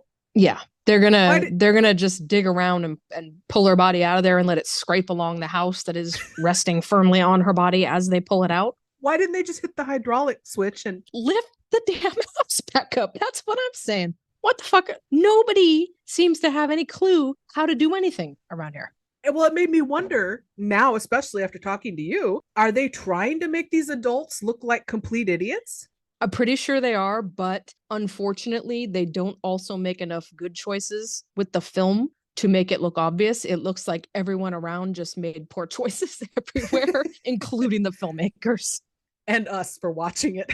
Yes, and us. What does it say about us that we watched this willingly? So Mrs. Burke's sister, Miss West, rolls up in her wheelchair and yells, "It's Ruby!" Yes, of course. Who killed my sister? I fucking love it. She says, the kids did it. Ruby tried to warn everyone. John tells his son he's got to go, but you should stick around here. What? Wait a minute. Sense. He told him to go find something to do and someone to hang out with. Now he's telling him, don't go anywhere, stay here where the murder happened. Right? What the fuck, Dad? No, I have to agree with Ken that this doesn't make any sense. You're sending mixed messages. And how is it that Ken is still wet from his encounter at Dawson's Creek? Yeah, I would really like to know. There's a whole lot of wetness in this movie that's just not called for. Some would even say that people are constantly moist. I don't know. It's very weird. So he tells his dad, I'm wet because I met a girl and we went swimming. John says, don't socialize with these kids. This is where Ken could have chimed in and said, well, she's not one of them. She's not from around here. But he doesn't say anything. He's just like, whatever. And the dad goes, don't do it because I said so. Yeah. One of the absolute worst things a parent can say to their child, because I said so. Oh, now I'm really hoping this guy dies. I really, really want him to die. I mean, the kid could have been a real dick and pointed out, Dad, 2 hours ago, you told me to go make friends and that's what I did. So what's that about? Like, he could have pointed that out. He didn't. No. I hope the corn comes for bloated Joseph Bologna next. Micah goes over to the kid, to Ken, and calls him by his first name. Now we get a name. He's Danny. Ah, okay. So we're like halfway through the movie and we finally know his name. I'm still calling him Ken. Sorry. He tells him adults are hypocrites because once they turn 19, they change. He tells Danny he was beaten for sinning. And then one day he caught his father having sex with the farmhand's wife. Do you remember how he finishes that sentence? Didn't he say they were fornicating most vigorously or Sinning. what? Oh, they were Sinning. sinning most vigorously. Yes. And the way he delivers that line and he looks off, I'm like, yes, give it to me, Micah. Yeah, unintentional comedy gold is what that is. It is amazing the way he delivers that line. Like, it is not meant to be that, but it ends up being comedy gold. Sinning most vigorously. Yes. And then it gets better, though. He's spitting mad truth here. I'm like, what movie is he in? He cannot be in Children of the Corn 2. This kid's too good. I know. Yeah. Danny asked him if he was happy with his father when his father was killed. And Micah says, he just gives this good speech about, his childhood and whatever. And I'm like, what fucking movie are you in, bro? Because this is not Children of the Corn 2. But then they have to do the wah-wah. Micah says some nonsense. He says, the Bible says that for everything, there is a season. Are you happy your father was killed? Everything has a season. What? It's like it's the 90s equivalent of vague posting. You did not answer the question, sir. Don't be quoting that shit at me. Like, come on. You got to answer the question. Were you happy? Clearly, he doesn't know what to say because the answer is an emphatic yes. But he doesn't want to scare Ken off because he's trying to recruit him to the corn cult. Oh, that's true. Greetings! Welcome to Film Gazers, a podcast focusing on the science fiction, horror, fantasy trinity, and 20th century entertainment. I'm Steph. I'm Jess. We're cousins/besties. Join us as we reminisce, discuss, and review films from our childhood. Follow on Instagram at FilmGazers and listen to the show wherever you like to get your podcasts. Later, taters!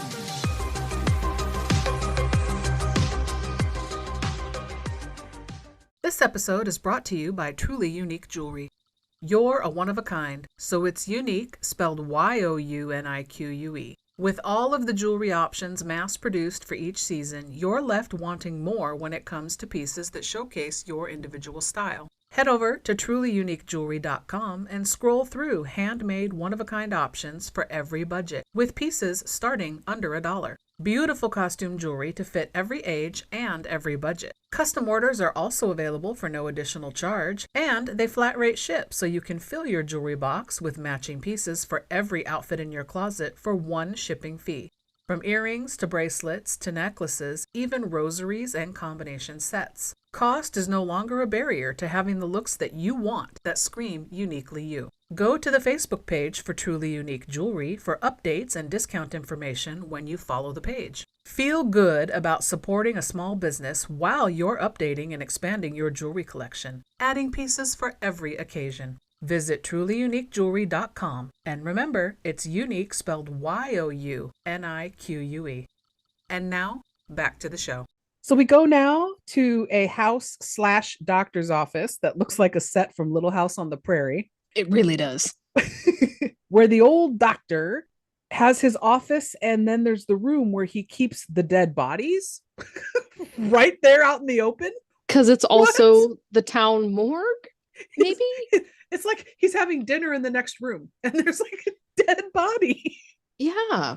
John is in there grilling the doctor, making him very uncomfortable, asking about the nosebleed guy and Mrs. Burke, and he starts poking around the dead bodies. How is that okay? My favorite thing about it, though, is the doctor doesn't have a problem with the fact that this guy is touching bodies of people that he is clearly needing to perform an autopsy on, figure out that the old lady, the house was dropped on her. She may have been murdered. Clearly, that's what he's supposed to be doing. He doesn't care that the reporter guy is in the same room with the bodies asking questions and touching the bodies, which are evidence. What he cares about is the fact that he is insinuating that the corn may be bad, that it may have something to do with it. Soon as he starts talking about the corn, this guy gets so fucking defensive, which again, I'm like, wait, what? I thought the corn was the source of all the evil with the children. So why is this guy suddenly defending the corn? And he's like, nope, corn is good. The corn is great. We love the corn. Long live the corn. Corn is our pal. Yeah, exactly. Like he gets oddly emotional and defensive about the corn, which doesn't really add up. And adds, well, yeah, that's the case. And Mrs. Burke was crazy. You shouldn't have listened to her. And so John helps himself to a lollipop. Those are for patients, sir. He's got to keep his blood sugar up. It's been like 45 minutes since he ate. So he asks the doc if he thinks the kids had anything to do with it. And like you said, visibly upset and defensive about the whole thing. The doc, after he leaves, calls the sheriff, and the sheriff asks if John knows what's going on. The doc says no, but if he sticks around, he'll figure it out. And then he adds that they've sinned and they're going to hell. What? All will be revealed, I hope. I don't know. This is a question that will maybe be answered. I don't know. Cut to Frank and John, Dr. Frank and John traipsing through the woods and some water, where John whines that his shoes cost $135. Where? And I'm like, I don't see any red soles on those shoes, Beyonce. Calm down. Okay, so I just realized something. Yeah. So Dorothy, what is she given in The Wizard of Oz to wear on her journey? The ruby slippers, right? And she's told, don't ever take them off. Now I understand why people in Gatlin don't know how to take off their shoes. It all makes sense. Nobody who walks through water knows how to take off their shoes. It's another Wizard of Oz reference. I see what they did there. Wow, you are being so generous right now. I'm being very, very nice to this movie. Well, I was warned quite vigorously by that cornhusk earlier, so I got to tread lightly here. So they stop at a rock that has all manner of very vibrant, colorful drawings on it. Frank says this place has power that can magnify both good and bad. Then he goes on to explain the drawings to John and tells a local legend. The gist of everything is that the children are the most vulnerable to the energy in this area. A bunch of farmers in the past got lazy and the kids killed them all. And at some point, the spirit will open the corn and let through the one who finds truth within himself. And it hasn't happened yet. Isaac? So... Didn't that happen? I'm confused. Yeah. Did the first movie not happen? Now you're confused? Yeah. Well, I've been confused the entire time. So you're telling me that the reason all of this is happening is the children are susceptible to the influence from the bad juju in the cornland, and the cornland is mad because the adults got lazy and stopped tending it correctly? That really doesn't, that poses more questions than it answers. I'm even more confused now. Yep. What does any of this have to do with Micah? Good job. Or the first movie? What? So John asks Frank if he's a professor, how can he take all this bullshit seriously? So he just basically shits on hundreds of years of these people's beliefs. Thank you. Yes. But I love Dr. Red Bear's response so much that I wrote it down so I get the quote correctly. It's brilliant. He says, sometimes what you've learned conflicts with what you know. Yes. Very good. I fucking love that. Thank you very much. Because I was starting to get worried about the level of ridiculous, let's just throw every Native American stereotype and trope at the wall and see what sticks that was happening here. At least they gave him this little teeny tiny moment of redemption to be like, hold on a minute, don't be so condescending. I can be a medical doctor and still believe in God. Thank you. Like, I can be a college professor and still believe these things too. Like, don't get it twisted. You can understand dinosaurs were real and still believe in religion. Like, there's room for both, I think.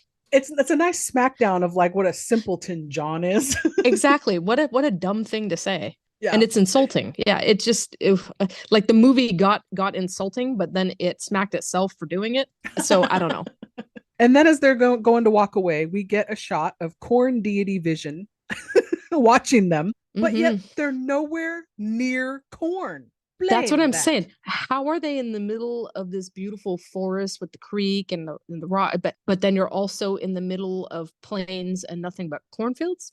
I don't get it. It's like they're in 2 or 3 different areas of the country at once. It's confusing. The whole thing is, but maybe it's intentional. I don't know. So now back at Trapper John MD's. This fucking doctor, I can't take him. Minding his business, doing paperwork, listening to Bible Belt radio, which is a big thing in this movie. And then the power suddenly goes out and we hear children laughing.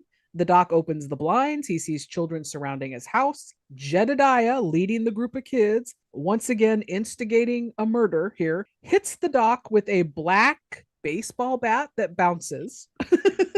Okay. A bunch of kids grab syringes because he's just got a tray of syringes. He keeps every drug known to man loaded up in a syringe at the handy. I don't think he gets a lot of business in this town. So what is that about?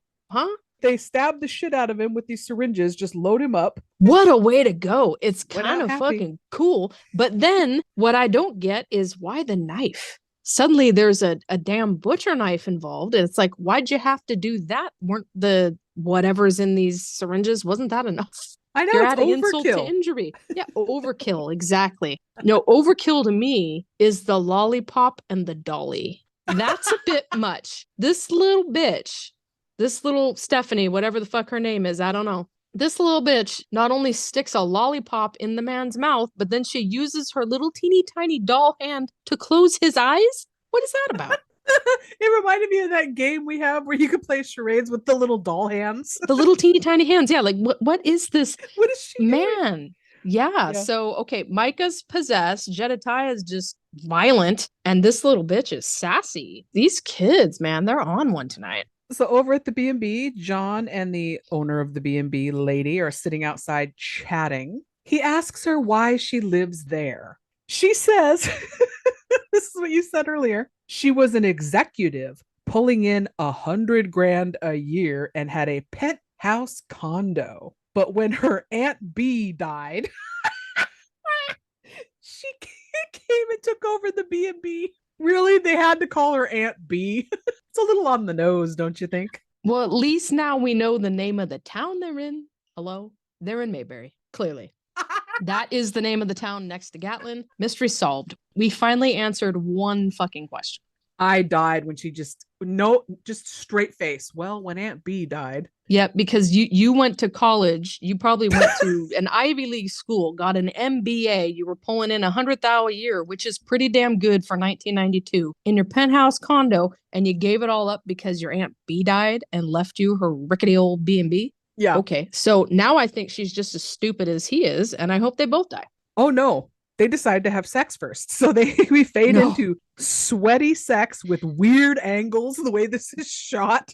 This isn't sex. I don't even know what this is. Did they just get out of a swimming pool? Why in the fuck are they so wet? If you were that wet, why would you be rolling around under the sheets? Put a towel down. Good God. This woman runs a hotel. She clearly, she probably doesn't wash the sheets at all. That's disgusting. I wouldn't want to stay there. My God. And then after reading the trivia and knowing that these two did not like each other, it's even funnier to me. That's what I'm saying. Yeah, they're rolling around like a couple of pigs in a blanket over the fire. Like it's disgusting how sweaty they look. This is the least sexy sex scene. Oh, it's gross. And then Danny outside is creeping in the hall and he hears them. And they're sinning most vigorously. Yep. Oh God. The fact that he doesn't just vomit a little bit in his mouth. Yep. At least he didn't have to see it the way we did. He was spared. So he sees flashlights now in the cornfield, so he goes outside to investigate. Micah is preaching to the kids with a whole bunch of torches lit now in this dry ass cornfield. They cut the hands of one of the guys from Gatlin and a girl from the town of Hemmingford. That's where they are. Oh, I really thought it was Mayberry, but okay. So Hemmingford and Gatlin are going to come together with this blood oath. They're going to cut their hands and put them together. It's so stupid. But not before he says something really weird about how the seed must be sown by children because they're not corrupt yet. For a minute there, I was like, is he talking about making a baby? Is somebody supposed to be sowing seeds? Or, I mean, is it are they planting corn? Are they making a baby? what the hell is he talking about? Like, what is with this? It's just another bonkers moment where you're like, what the fuck is he even talking about? And then all of a sudden the cutting of the hands, and it's like, oh, okay, now we're supposed to understand that this is the two teenagers of the town, that they're all coming together. That's what you got from this? Because I was confused as hell. That's what I got. It's weird. So Danny spies on this and he gets caught. Micah tells him to show himself. He says, oh, hey, everybody, this is Danny. He found problems among them, meaning the adults, I guess, and asks if he wants to be a soldier for he who walks behind the rows. And Danny says, yes. I was confused because Ken, as you call him, Danny, one facial expression for everything. So was he going along with it to see what's happening, going along with it so he doesn't get murdered? Or was he genuinely going along with it? Like, cool. I don't know. I don't think Danny knows. I don't think the actor playing Danny knows. I don't think the people who wrote the script know. It's really fucking vague. And the way that he just says yes, and then cut to broad daylight the next day, he's hanging out with Barbie again. And it's like, wait, what? I thought he was about to join the cult. What happened? Did they go, okay, we'll take care of it tomorrow night. See ya? Is he like planning on infiltrating the cult? Are we missing like an entire backstory here that's not being shown? I don't know. So in the daylight, yeah, Lacey and Danny arrive at an abandoned barn area. She says it's her favorite place and she wanted to show him. They climb onto the roof and they admire the view of corn. Yes, because corn. The girl who hates this town won't shut up about how much she hates it and begged him, who she's only known for a day, to take her with him to New York. Had to climb up on top of the building to show him her favorite view of the place she hates. What? Lacey gives him shit for being afraid of heights. And then they climb down. She says to Danny, you can have me if you can catch me. She runs off into the corn. Yes, so she challenged him to a game of tag where he gets laid if he wins. Yep. Why would he ever want to go back to New York? The corn is good. The corn is great. Long live the corn. He's going to stay in this cornfield forever because it gets him laid. Exactly. So they enter a clearing in the middle of this corn and fall to the ground, and he ends up on top of her and they start to make out. As he's unbuttoning her blouse, we don't get any titties. Wah wah. He unbuttons her shirt and then moves his hand away and starts rubbing her butt. What is that? What is that? Why would you unbutton her shirt? She had a no titties clause in her contract, no doubt. Which I don't blame her for, but Yeah. But he has to reach around, and grab her butt on top of her jeans instead of reaching inside her shirt. But sexier. Whatever. Much sexier to do it that way. She says, I'm laying on something. So they jump up when he finds a severed hand under her back. She got more play from that severed hand than she did from his hands. I'm just saying. They look around and see several bodies. Lacey says, oh, it must be all those bodies from Gatlin that they never found. I thought they did find the bodies because they knew all the adults or half the adults were dead. What? Thanks, Investigator Lacey. Yeah. What were all the bodies in the basement that they found in the beginning of the movie? They were, I don't know. I don't know. Cut to Frank and John at some barn where Frank says, this is a rotten pile of corn here. It shouldn't be here. It's covered in this green mold of some kind, that the corn duty, I guess. Apparently the corn duty is toxic mold. That's what we're supposed to understand. Frank knows. He says this is like toxic mold or something. He knows what it is. John takes some pictures of it with his phone or his camera, whatever. Camera in 92, and says, why hang on to this corn, this rotten corn? I don't get it. Frank knows the answer. Frank says, well, to blend it with this year's harvest, obviously harvest and ship it out to everybody because there's a lot of money tied up in this corn. That's a lot of assumptions that he's making. There's tons of corn all over the place. Why would they want to hang on to toxic, moldy, year-old corn so they could ship it out with this year's harvest because they're going to make a lot of money by doing that? What does any of this have to do with the shit he was waxing poetic about earlier when they were in the middle of the forest? Like what and what does toxic mold on the corn that the town's trying to sell? Is that what the doctor was going on about with the sheriff about how they've sinned? Like what? So they figured that part out because John says obviously the doc knew about this and that's why he was freaking out when I was questioning him. Okay, so the sin all the adults in town have committed is purposely hanging on to duty corn? Yep. Okay, yeah, duty corn is bad. But what I don't understand, the logic of this moment, because they are inside this little farmhouse that is full of this shit, and he's going on and on about how it's airborne, breathable, toxic mold. Why in the hell, the minute he saw it, did they not get out of the building at least? Especially because Frank says, obviously, that's what happened to Bloody Nose Man at the church. He breathed it, but we're okay because it clearly affects everybody differently. Right. Yeah. It's fine. This is fine. I'm sorry, what kind of doctor are you again? Yeah. Yeah. Confusing. So he adds that if you breathe enough of it, it can clearly will cause madness, panic, hallucinations, especially in children. Okay. So is there an evil corn deity, or have we been breathing in this toxic mold and it's making us hallucinate what's happening? Is Micah really possessed, or is he toxic corn crazy? What? Toxic corn crazy. Yeah, That's a great I don't get it. Song title. So the sheriff suddenly shows up and pulls a gun on them as we cut away. Wah wah, jig is up. Cut to Miss West cruising in her motorized wheelchair down Main Street. And some of the children, led by Micah, are following close behind her. Micah is using a remote control car, zipping it around the wheelchair. Miss West yells at them and then turns to go into the street, loses the ability to control her chair because Micah flips a switch on his little remote and says, "Watch this," to the other kids and takes control of her chair.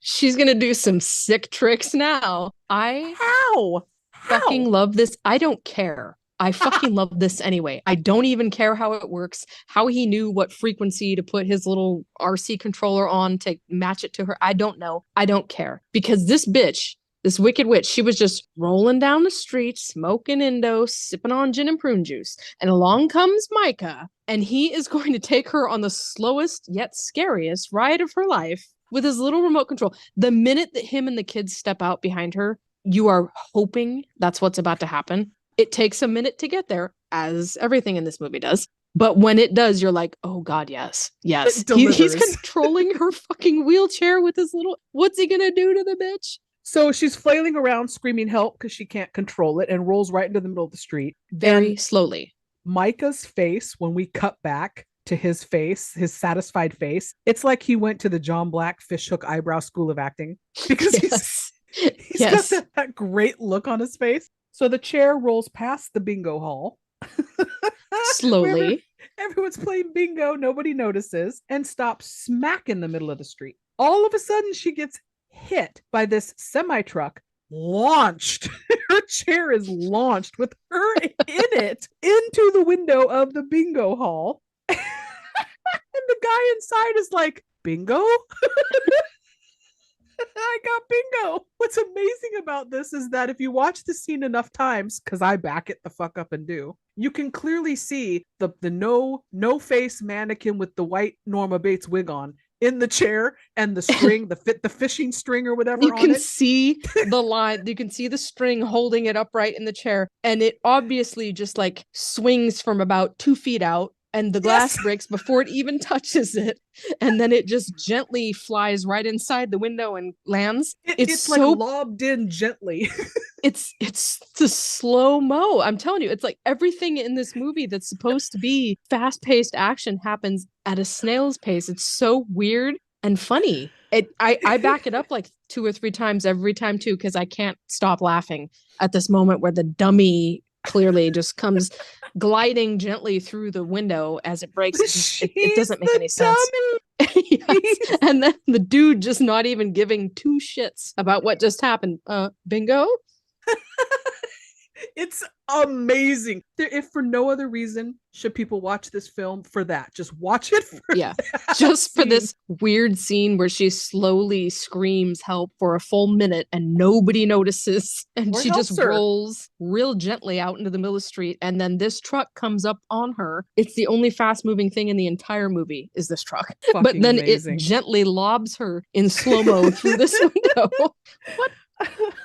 So then we see Danny on his house phone. We abruptly cut now from Bingo Guy. He's on the phone with Lacey. It gets disconnected as Micah shows up in his kitchen and startles him. He says, "It's time, Danny. The soldiers of the Lord are ready to march." What? Yeah, wait, what? What? Okay, is he talking about He Who Walks Behind the Rose? Is he talking about our Lord and Savior RuPaul? Is he talking about Jesus from that old book that some people have loved and read? Is he talking about video games? Is it Marilyn Manson? What the fuck is happening? Who is he talking about?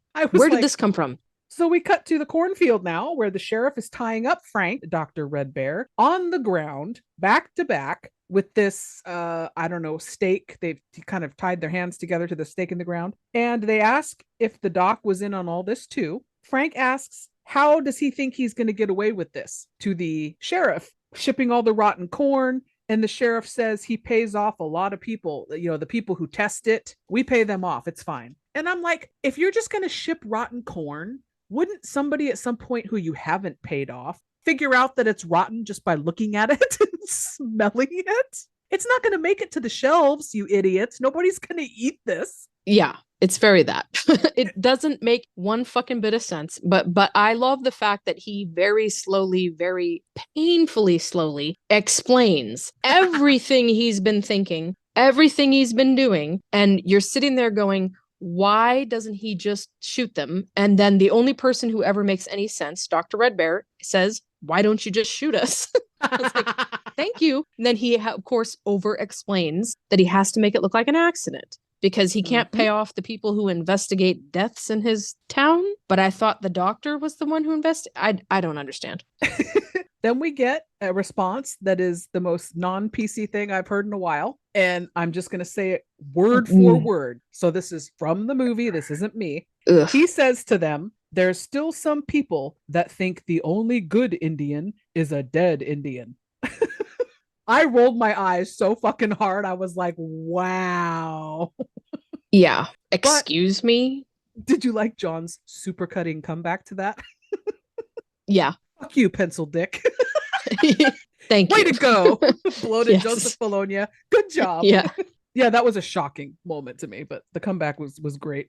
So the sheriff says he's got to get to the town meeting. So he puts a stalk of corn on the gas pedal of a large piece of farming equipment that honestly looked fake. Is that a real piece of equipment? I'm not sure what it is. It looks like it might be whatever, like if you need to clear the field, like you're going to roll through it real slowly. That thing's top speed is like 8 miles an hour, obviously, but you're going to slowly roll through and it'll like cut down and plow everything in its path. So it's a pretty ominous piece of equipment for sure, but Fast and Furious, it ain't. It's definitely slow and kind of demented, like every other quote unquote action or scary scene in this movie. It's not fast paced. No, it's creeping toward them. So the men are easily able to get their hands free, pull that stake out of the ground, and they roll out of the way just in the nick of time as that machine rolls up on them eventually. They had plenty of time. Back at the B&B, the woman who runs it is ambushed by some of the older children who grab her and tell her she must get dressed because it is time. Okay. Time for what? The party outside, because we cut to a shot of the moon and it's suddenly pitch black outside. John and Frank find the dead news reporter and the van covered in corn debris. Like it's been sitting out there for months. They also find the cameraman dead. John tells Frank, he says, what in the fuck is going on? This isn't any poison corn. You need to level with me. Does Frank really know what's going on?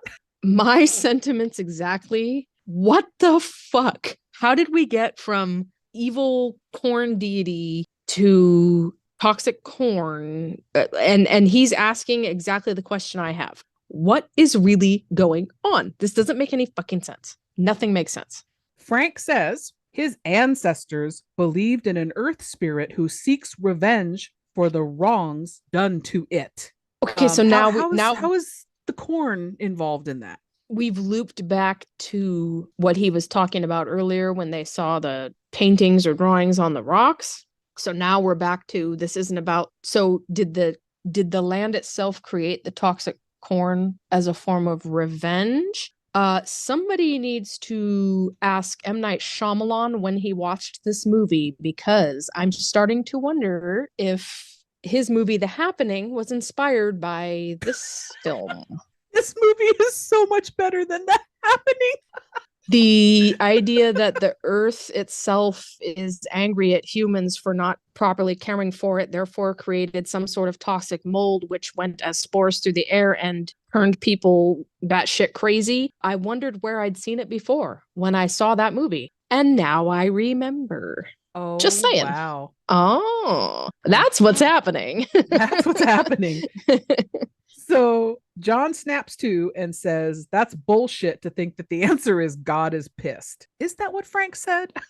That's kind of not what he said, but if you want to call the earth God, be my guest. We've already established that John maybe isn't playing with a full deck. So, yeah, if he misunderstood the nuances of what Dr. Red Bear is talking about, we can forgive him. He's a little slow, just like the rest of this movie.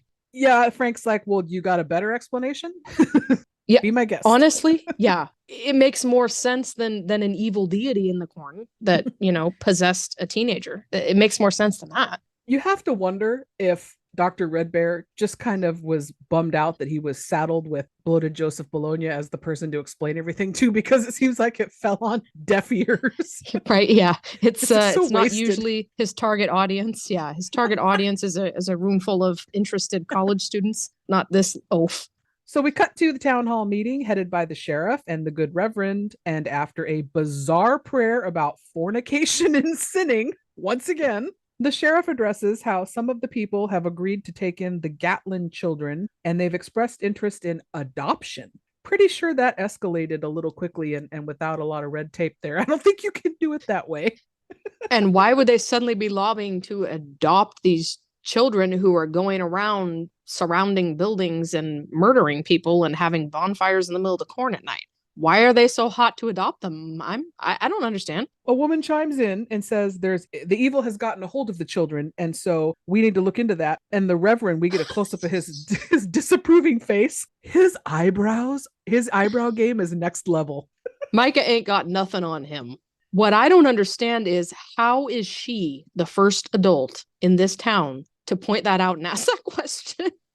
And so late in the game. It's a bit late for that. The reverend tries to calm her down, and then they see children outside. The sheriff finds that the door is locked. Outside, we see the kids pour gasoline all over and light the building on fire, starting with the doors and windows so that the people can't jump out the window. That's smart.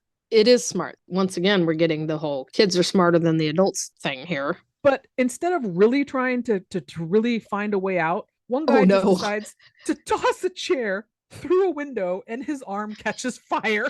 That is the best way to invite the fire that is currently only outside the building to come inside the building. Not a good move. So they just all decide to stand around holding each other screaming as the building goes up in flames. They gave up. That tracks. With what they've shown us, what they're capable of intellectually, that tracks. Meanwhile, out in the cornfield, Micah and some more kids have set up some crosses on some pyres. Micah spouts some more of the he who walks behind the rose nonsense, and he asks Danny if he's ready for the offering. He says yes. Is he in on it still? How and when did he end up back with them? The last time we saw him, he was with Crotch Rocket Barbie in that little clearing, and they found a bunch of dead bodies. How did he end up back with them? What the actual fuck? I still feel like there's some big gap where we're missing something that was going on with him trying to infiltrate this corn cult. Oh, so much is missing from this. Well, I mean, don't get me started on what everything that's missing, but it seems like there is just like there was actual story and scenes filmed that are missing that explain that. But okay. So he says, yeah, I'm ready. And they all start chanting, "We are one. We are one." When did that become part of the goal? Right? What? And when did they capture Barbie? Like, we saw them go into the B&B and get, sexy B&B lady, but when did they get her? How did that happen? Yeah, B&B lady and Lacey are tied to these large cornstalk pyres, and they plead with Danny to let them go. But Micah says their blood is the sacrifice to nourish the earth. Lacey's not an adult. Yeah, I thought the cornfields wanted all of the adults to die because they defiled the corn by letting it go moldy? Question mark. I thought I was starting to understand, but now it's just no, we must perform blood sacrifices to the corn. I guess. I don't know. So Danny stands over Lacey holding a large knife and she says she loves him. Don't do this. I love you. Okay. And then that large piece of equipment that we saw that was going to kill Red Bear and bloated Joseph Bologna earlier shows up, shines its lights, and approaches the children, including Micah. Very slowly. It approaches slow. Very slowly. So they assume that the lights on this piece of equipment is the light of the corn deity. It's he who walks behind the rose. And I was like, you don't know the difference? Really? You're fucking possessed. You're gonna start wondering where the logic is now. I know, in the finale. What? So the kids see that it's this dangerous piece of farm equipment and they move out of the way. Frank is driving it. He starts to knock over stuff and fires get set. So Danny pushes Micah down, cuts Lacey loose.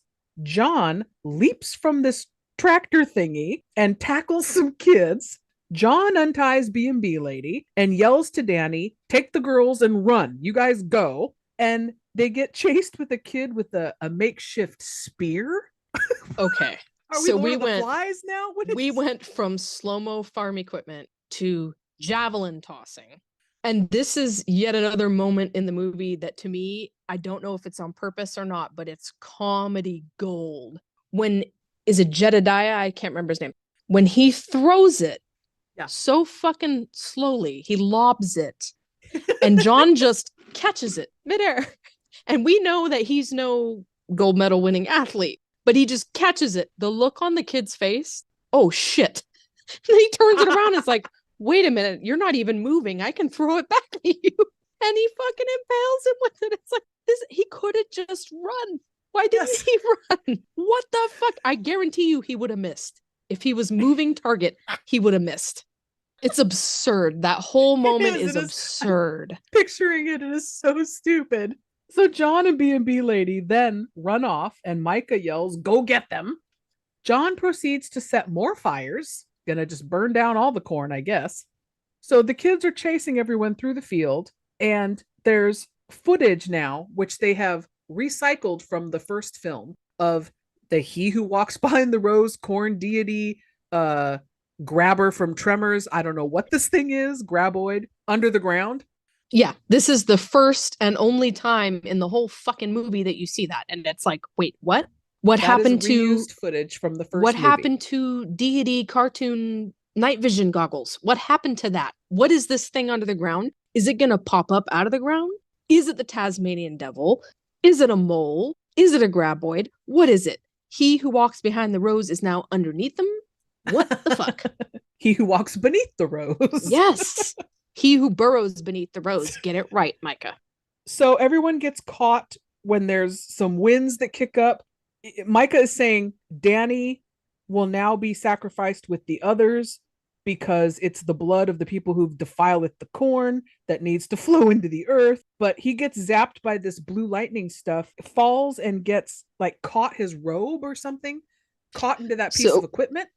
He spends like 2 full minutes getting tased by the corn and screaming the entire time. He could have easily just moved away from whatever that continuing to roll slowly farm equipment is. But oh no, instead he makes the number one mistake in an action movie, which is wearing a cape because it gets caught in the equipment. What the fuck? I don't get it. And then the whole thing with where it's like, oh, here comes the demon. We're actually going to see what he's possessed with. And it's this weird moment of the CGI. But then there's this really cool practical effect shot where it's like, oh, they done did up his face for real. And then it goes back to the CGI bullshit again. Practical effect makeup is fucking rad. Yeah. It's a slow, weird, confusing death. It's in no way scary. No, but his makeup made me wish that they had done a whole lot more of that. Yeah, I know. It looked really cool. And they ruined it. They only showed it for a second, then they ruined it with that cutting edge CGI again. And then my question with that was also his material of what he's wearing, his robe thing, gets caught in that equipment. How does it not just rip it off his body or pull him in immediately? Right. Again, it shouldn't be happening this slowly. A lot of room to make better choices in these slow, painful moments. Yeah, that's true. Because he's sitting there pleading for his life. He's like, I'm your friend, help me. Because we see the zippity zap of the entity leaving him. And then he's just back to being emo kid again. And gets killed. Right. Yeah. It's kind of a unceremonial death. It's like, wah wah. Yeah, it doesn't really, I don't know. But it's like that moment of the cool makeup is what struck me, because I was like, I guess this movie is very, very 90s, because that explains the 90s. Like some really cool shit overshadowed by some really cheap and tacky shit. That's very 90s. So So John tells Danny to run as the fire spreads. John grabs Frank because he's injured, and Danny watches as Micah's face does the demonic thing. He gets killed. He doesn't help him, and everybody just takes off. Like, Micah's dying. Uh-oh. Wah wah. Let's get out of here. It's like, oh, but he turned human again, you fuckers. Why wouldn't you help him? That made me sad. So the fire completely spreads. John holds Frank as he dies, and he gives a very half-hearted, come on, don't die. You know, that whole don't die on me bullshit. Okay. Yeah, he's just wondering when he can go have his third dinner. He hasn't eaten in 45 minutes. He's getting hungry. So we cut to daylight. John and Danny set up a pyre and they burn Frank's body, because that's how that works in Nebraska. I guess you light another fire in the dry cornfield. Okay. And just burn this man instead of turning his body over to the coroner, or yeah, what? I mean, did he leave some kind of written instructions on what he wanted done in the event of his death? How did you know that he wanted to be burned like that? I don't know. So Danny asks Lacey if she meant what she said before with the I love you stuff. And she says, oh, I would have said anything to get myself out of that mess, but we can talk about it in New York. At least she was honest. But she's being very presumptuous, like, oh, I guess I'm going to New York with you now. Okay. I mean, they've been through a lot together, so I think by now I can understand her motivation in wanting to get the fuck out of here. So the four of them walk off. About 10 feet away is sitting this cherry red convertible in the middle of the corn. Whose car is that? Is it wannabe Demi Moore's car? Did she have that car earlier? I don't fucking know. I don't think I've ever said I don't know as many times in such a short period of time. I know. Out of all the movies that you and I have ever talked about like this is the first one where literally every other sentence is, I don't know what's happening. I don't know. So they are going to drive off. And I might add that B&B lady, whose name we never find out, I guess it's Angela, according to IMDb, they're still in their white sacrificial garb that they had been wearing when they were on the pyres. Mm-hmm. But it's the next day and they've set up this big elaborate thing to fire up Dr. Red Bear, and they had the car packed ready to go. So you're telling me in all that transition time they didn't change their fucking clothes? I guess not, but I mean, we saw her hygiene habits earlier during that sex scene, so maybe she's not too concerned about changing her clothes. So B&B lady asks, what do we do about the children? To which John replies, tell their story and let the healing begin. Wait, what? What? There's still murderous children running around out here. What are you talking about? They didn't all die. No. Yeah. What the hell is he going on? Again, I don't know. So John and Danny will now be mending their relationship, I guess. Why? They barely did anything in this movie and Danny insinuates that John can maybe get his job back at Newsweek. I find it hard to believe that man ever worked at Newsweek. There's new information that we didn't have till now. He apparently was on a downward spiral, and that's how he became a tabloid reporter, because he used to be a big time reporter. New information that we got in the last 30 seconds of the movie, but okay. But also, knowing what we know about him, I find it hard to believe. I think we understand why he was let go from Newsweek. So they drive off and we fade onto Frank Red Bear in full traditional Native American garb, because we have to put a nice pin on this shit that makes no sense.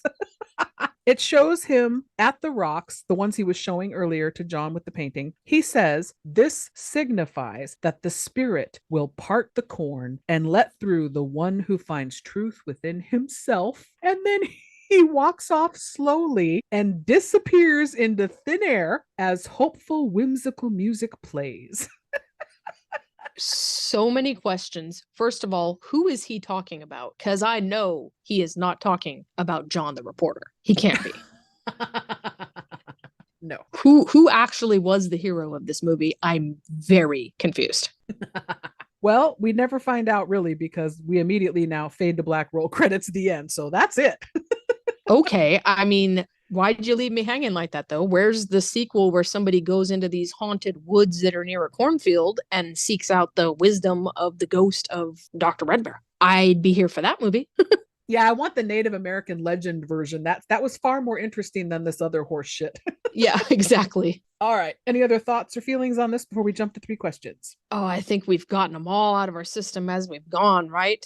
All right. So, question 1. I asked you about the original when we were getting started here, but have you seen any of the other sequels? And if so, what did you think as a whole about the franchise? I've never seen any of the other sequels, and that would be because I've unfortunately seen this one. So can you blame me? Okay, so I've seen a few, but just to run through them real quick, we've got part 3, which comes after this, called Urban Harvest in 95, which has Charlize Theron in it.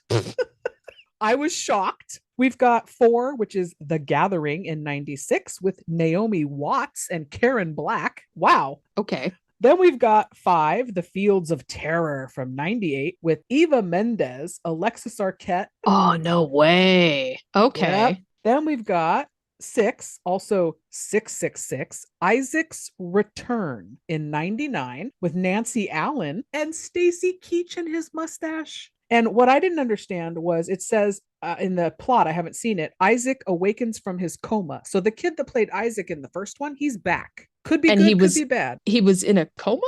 After he was disintegrated to oblivion in the first one, yes. That's because that's how you get put into a coma. Okay. Okay. Then we have Revelation in 01 with Michael Ironside. That my God, my interest. I thought there were maybe like up to a part 5. I can't believe how many there are. I did not know. So in this one with Michael Ironside, one of the things I saw on IMDb is that a stripper gets strangled by corn. I was like, okay, plus Michael Ironside, I might have to watch that one. So they really go all in on the corn by this point. Okay. Then we get Children of the Corn 2009, which is a straight to Sci-Fi Channel remake of the original. Did not watch that one. Children of the Corn Genesis 2011. We've got Billy Drago in that one. I liked him on Charmed, so I was like, he's probably the villain, I'm guessing. Then we've got Children of the Corn Runaway from 2018. Your face is killing me. You didn't know all these existed? I had no fucking clue. I thought there was maybe like up to a part 5 and it stopped after like the year 2000. I had no idea there were this many. Are they trying to compete with the Hellraiser series? Like they're trying to do as many terrible sequels as possible? Yeah, these last couple entries. The last one is Children of the Corn from 2020, loosely based on some GMO nonsense, is why the corn is bad, I guess. Okay. So I'm guessing a few of these scripts, like you just said, I was going to say this, the Hellraiser series, where somebody had a script and they go, oh, we'll just stick Pinhead in here. Boom, we got a Hellraiser movie. So they probably took some of these scripts and went, stick some corn in there. There you go. He's chewing of the cone. I love it. Okay. So really, you've seen none of them after this one. I have seen 1 and 2. And like I asked, can you blame me? After seeing this sets a bar, very slowly sets a bar that really would be hard to surpass. So I never bothered. So at least put down Revelation from 2001 with Michael Ironside, because I'm going to go seek that one out. I want to see a stripper get strangled by corn. Oh, trust and believe, my curiosity has been piqued. I had no idea there were that many, and now I kind of do want to watch them. What the hell? Yeah. All right. Question 2. You, Nikki Flixx, you are driving through rural Nebraska. Your car breaks down near Gatlin, and you find yourself in the middle of all this nonsense. What do you do? I take off my human suit and join the party. I'd be like, yo, what's up? We're kind of like cousins. I'm not in the same demon family, if you will, but I think we're loosely related. I would definitely join in. Micah seems like my kind of homie. I think we could have some fun at the bonfire. I would totally join in on these shenanigans. Okay. So would anybody be with you, or it's just you? I would never drive through rural Nebraska with anyone. If I was there, I'd be alone, and it's probably a suicide mission. So whatever. I'm throwing caution to the wind at this point. I would never be there if anyone I cared about still existed. My answer was similar. Mine was I would never subject anybody to that. Yeah. Just me.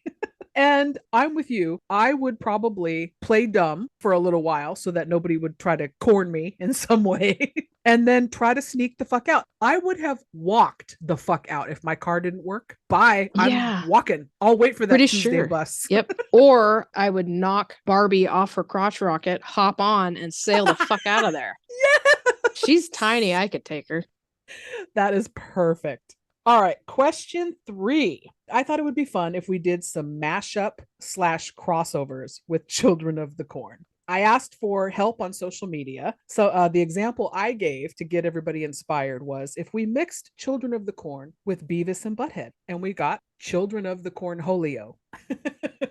So that was to get the ball rolling. I would like to know from you before I give some listener shout outs. What did you think? What did you come up with for mashups for Children of the Corn and other properties? Okay, so picture it. Gatlin, 1994. Former military man who's been out of the country studying martial arts comes to town to teach at the newly restored high school and whip these crazy Gatlin kids into shape. The mean streets of Gatlin won't know what hit them. All these murdering, possessed, evil little children need is a tough mentor with a heart of gold who can get through to them by teaching them capoeira. Mark Dacascos stars in Only the Strong Walk Behind the Rose. What these kids need is a cool adult who listens to them instead of sermons on tape and maybe gives them a hobby, preferably one that involves sick handstands and cartwheels. And you already got Ryan Bowman there. He can get out those little bongos and go to town. Away. It's the mashup you never knew you needed in your life. I need it. That's brilliant. I think it would work. All right, so let me ask you this. On Instagram, Irrepressible Pictures suggested Children of the Corn v. the Garbage Pail Kids. Ooh, that would get real ugly. Who's winning that? Oh, the Garbage Pail Kids for sure. Because they're not going to fuck around with sermons and ceremonial sacrifices. They're just going to get right down to business. While Micah's waxing his, poetic and spitting his rhymes, they're going to mow them all down and puke all over the place. Oh yeah, that'd be hella fun. I like it. Okay. So what do you think of this one? Our friends at Super Scary Podcast suggested Children of the Corn 17. Shucked to Hell. Yeah, somebody finally gave it the punny name it deserves. Yeah, they're using one of the great puns we came up with. I love it. Shuck to hell. Yeah, I like it. But see, the sky's the limit with that one, because you could do all kinds of things. Maybe we could do a crossover with Hellraiser 17, because if they got shuck to hell, maybe Pinhead is involved. There you go. Ooh, there you go. Yeah. Okay. Pinhead versus the Children of the Corn. Also on Instagram, Nate Mayer suggested Children of the Cornflakes, a tale of John Harvey Kellogg. That one had me laughing. So I just got real nervous about my breakfast choices. Have we been eating toxic duty cornflakes? Yeah. So now I'm real nervous. And I feel like Kellogg might sue you for that one. I'm on the fence. I don't know if it would work. So from Facebook, Robin T suggested The Corn Maze Runner. A group of children must navigate a corn maze. Who will survive?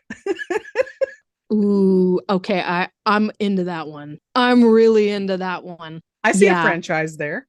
Oh yeah, it's like surviving the game, but corn children. Honestly, I'm here for anything that involves child-on-child violence. So they're fashioning Spears Lord of the Flies style out of corn. The javelin, yeah, I'm picturing it all in my head, like it's very Hunger Games. Oh yeah, I'm into it. Good one, Robin. I like it. I will buy a ticket to that for sure. And then we've got Darren M from Facebook, who was also a guest on the show. He did the Weird Al UHF episode. He suggested the Cornjuring. A Midwest farmer must defend his crops from a cursed doll with an insatiable appetite for corn. Ooh. I like it. There's a lot of potential. Just don't ask Patrick Wilson to direct it. For the love of God, don't. Gonna say, do we get Vera for this one? What do we do? You just don't ask him to direct it and we should be okay. That's all I'm saying. And then the last one suggested on Facebook from Ted S. The Corning. Camp handyman Cropsy is disfigured by an accidental dousing with a pot of boiling corn on the cob water. He exacts his revenge by stabbing teens with weapons fashioned from corn cobs. And he notes the creamed corn sequence is not for the squeamish. Ooh, okay. No, he's like thinking long game. He's already in pre-production on this shit. That's good. I like that. That sounds like a really fun movie, actually. Very creative. I'm into that one. That one might be my favorite one, I think. That's why I saved it for last, because that one had me rolling. These were some great creative suggestions. So thank you everyone to everyone who sent them. Myself, I couldn't really come up with any as good as the other suggestions. How do you make this franchise better? Even mashing it up doesn't quite do it for me. I couldn't come up with any. I mean, you could just lean into the Stephen King of it all, mash it up with it, and have Pennywise come through and mow all the fuckers down. Just, you got a problem with children? I know who to call. Oh, that's such a good point. Mm-hmm. He takes the form of your fears. He wouldn't be some graboid underground. He'd have to be something super creative. Like, what would bloated Joseph Bologna be afraid of? No. See, he's going to come for the children because the children are the problem. We got to take them out. And what are they afraid of? They're afraid of their religious Bible thumping parents. So he would show up as like, the preacher in the church slamming that Bible on their heads and giving them sermons. And he'd just pound them right down to the ground and eat their souls and they'd be done. He could come back as the preacher from Poltergeist 2. Exactly. I'm into it. All right, everyone. That is going to wrap up our discussion on Children of the Corn 2. If you're interested in watching it, it's currently at the time of this recording available on Amazon Prime, pay streaming on Max and Hulu. I don't know where any of the other films can be found, but I'm sure they're out there in streaming land. I want to thank you for coming back for this episode, Nikki Flixx. It has been a treat. Yes, or has it been a trick?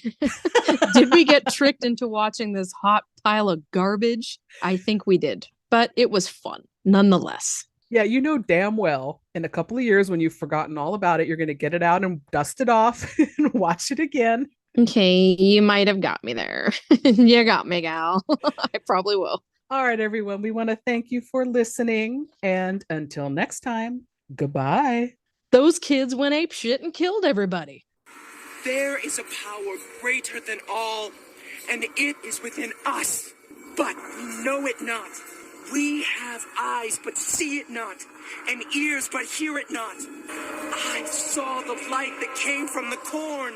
He who walks behind the rows commands that we rid the land of all that defileth the corn.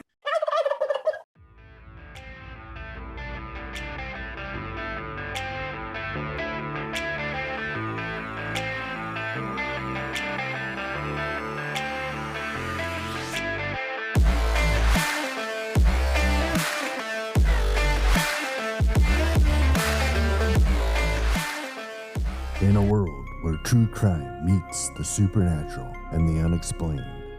Where true crime and chills go hand in hand. Welcome to Total Conundrum, the podcast that explores the dark, the eerie, and the downright mysterious. Join us as we embark on a spine-tingling journey through the mysteries that keep you up at night.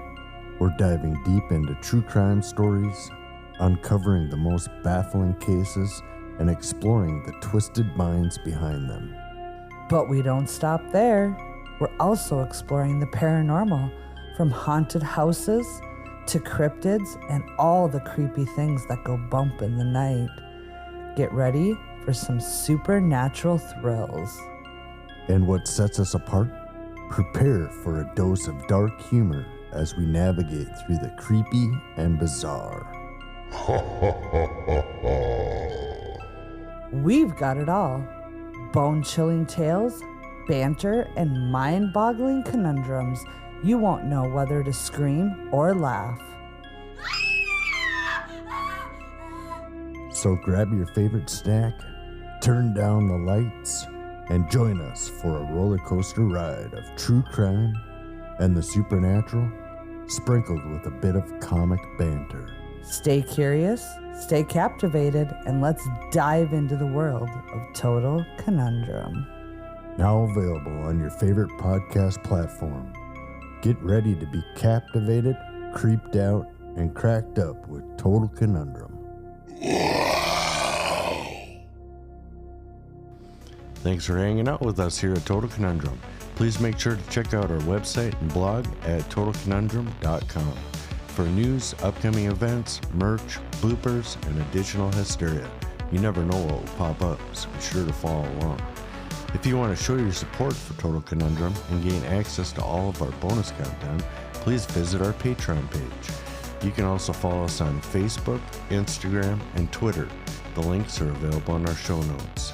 If you have any questions, comments, recommendations, or stories to share, please email us at contact@totalconundrum.com. Episodes are available on Apple Podcasts, Google Podcasts, Stitcher, Spotify, or wherever you listen to your favorite podcasts. If you like the show, please rate, review, and subscribe on Apple Podcasts. We appreciate the love. Keep on creeping on, mother cluckers.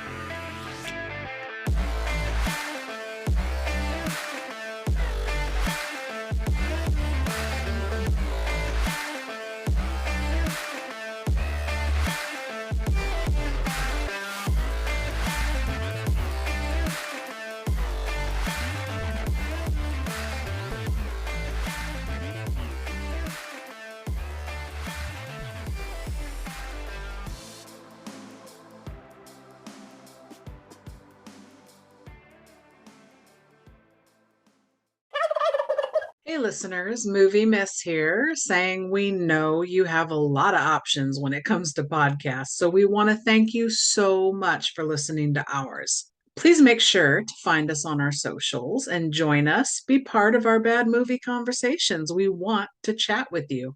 We're on Facebook with an official page, as well as a Let's Talk Turkeys discussion group, where you can talk with other like-minded individuals who like bad movies. We're on Instagram at Let's Talk Turkeys. Our Twitter handle is at Gobble Podcast. That's GOBBLEPODCAST. And of course, you can always email us direct. We would love to get suggestions from you of movies you would like us to cover. If you want to be a guest on the show, we would love that. So directly, that's Let's Talk Turkeys, all one word, at yahoo.com. You're still here? It's over. Go home. Go.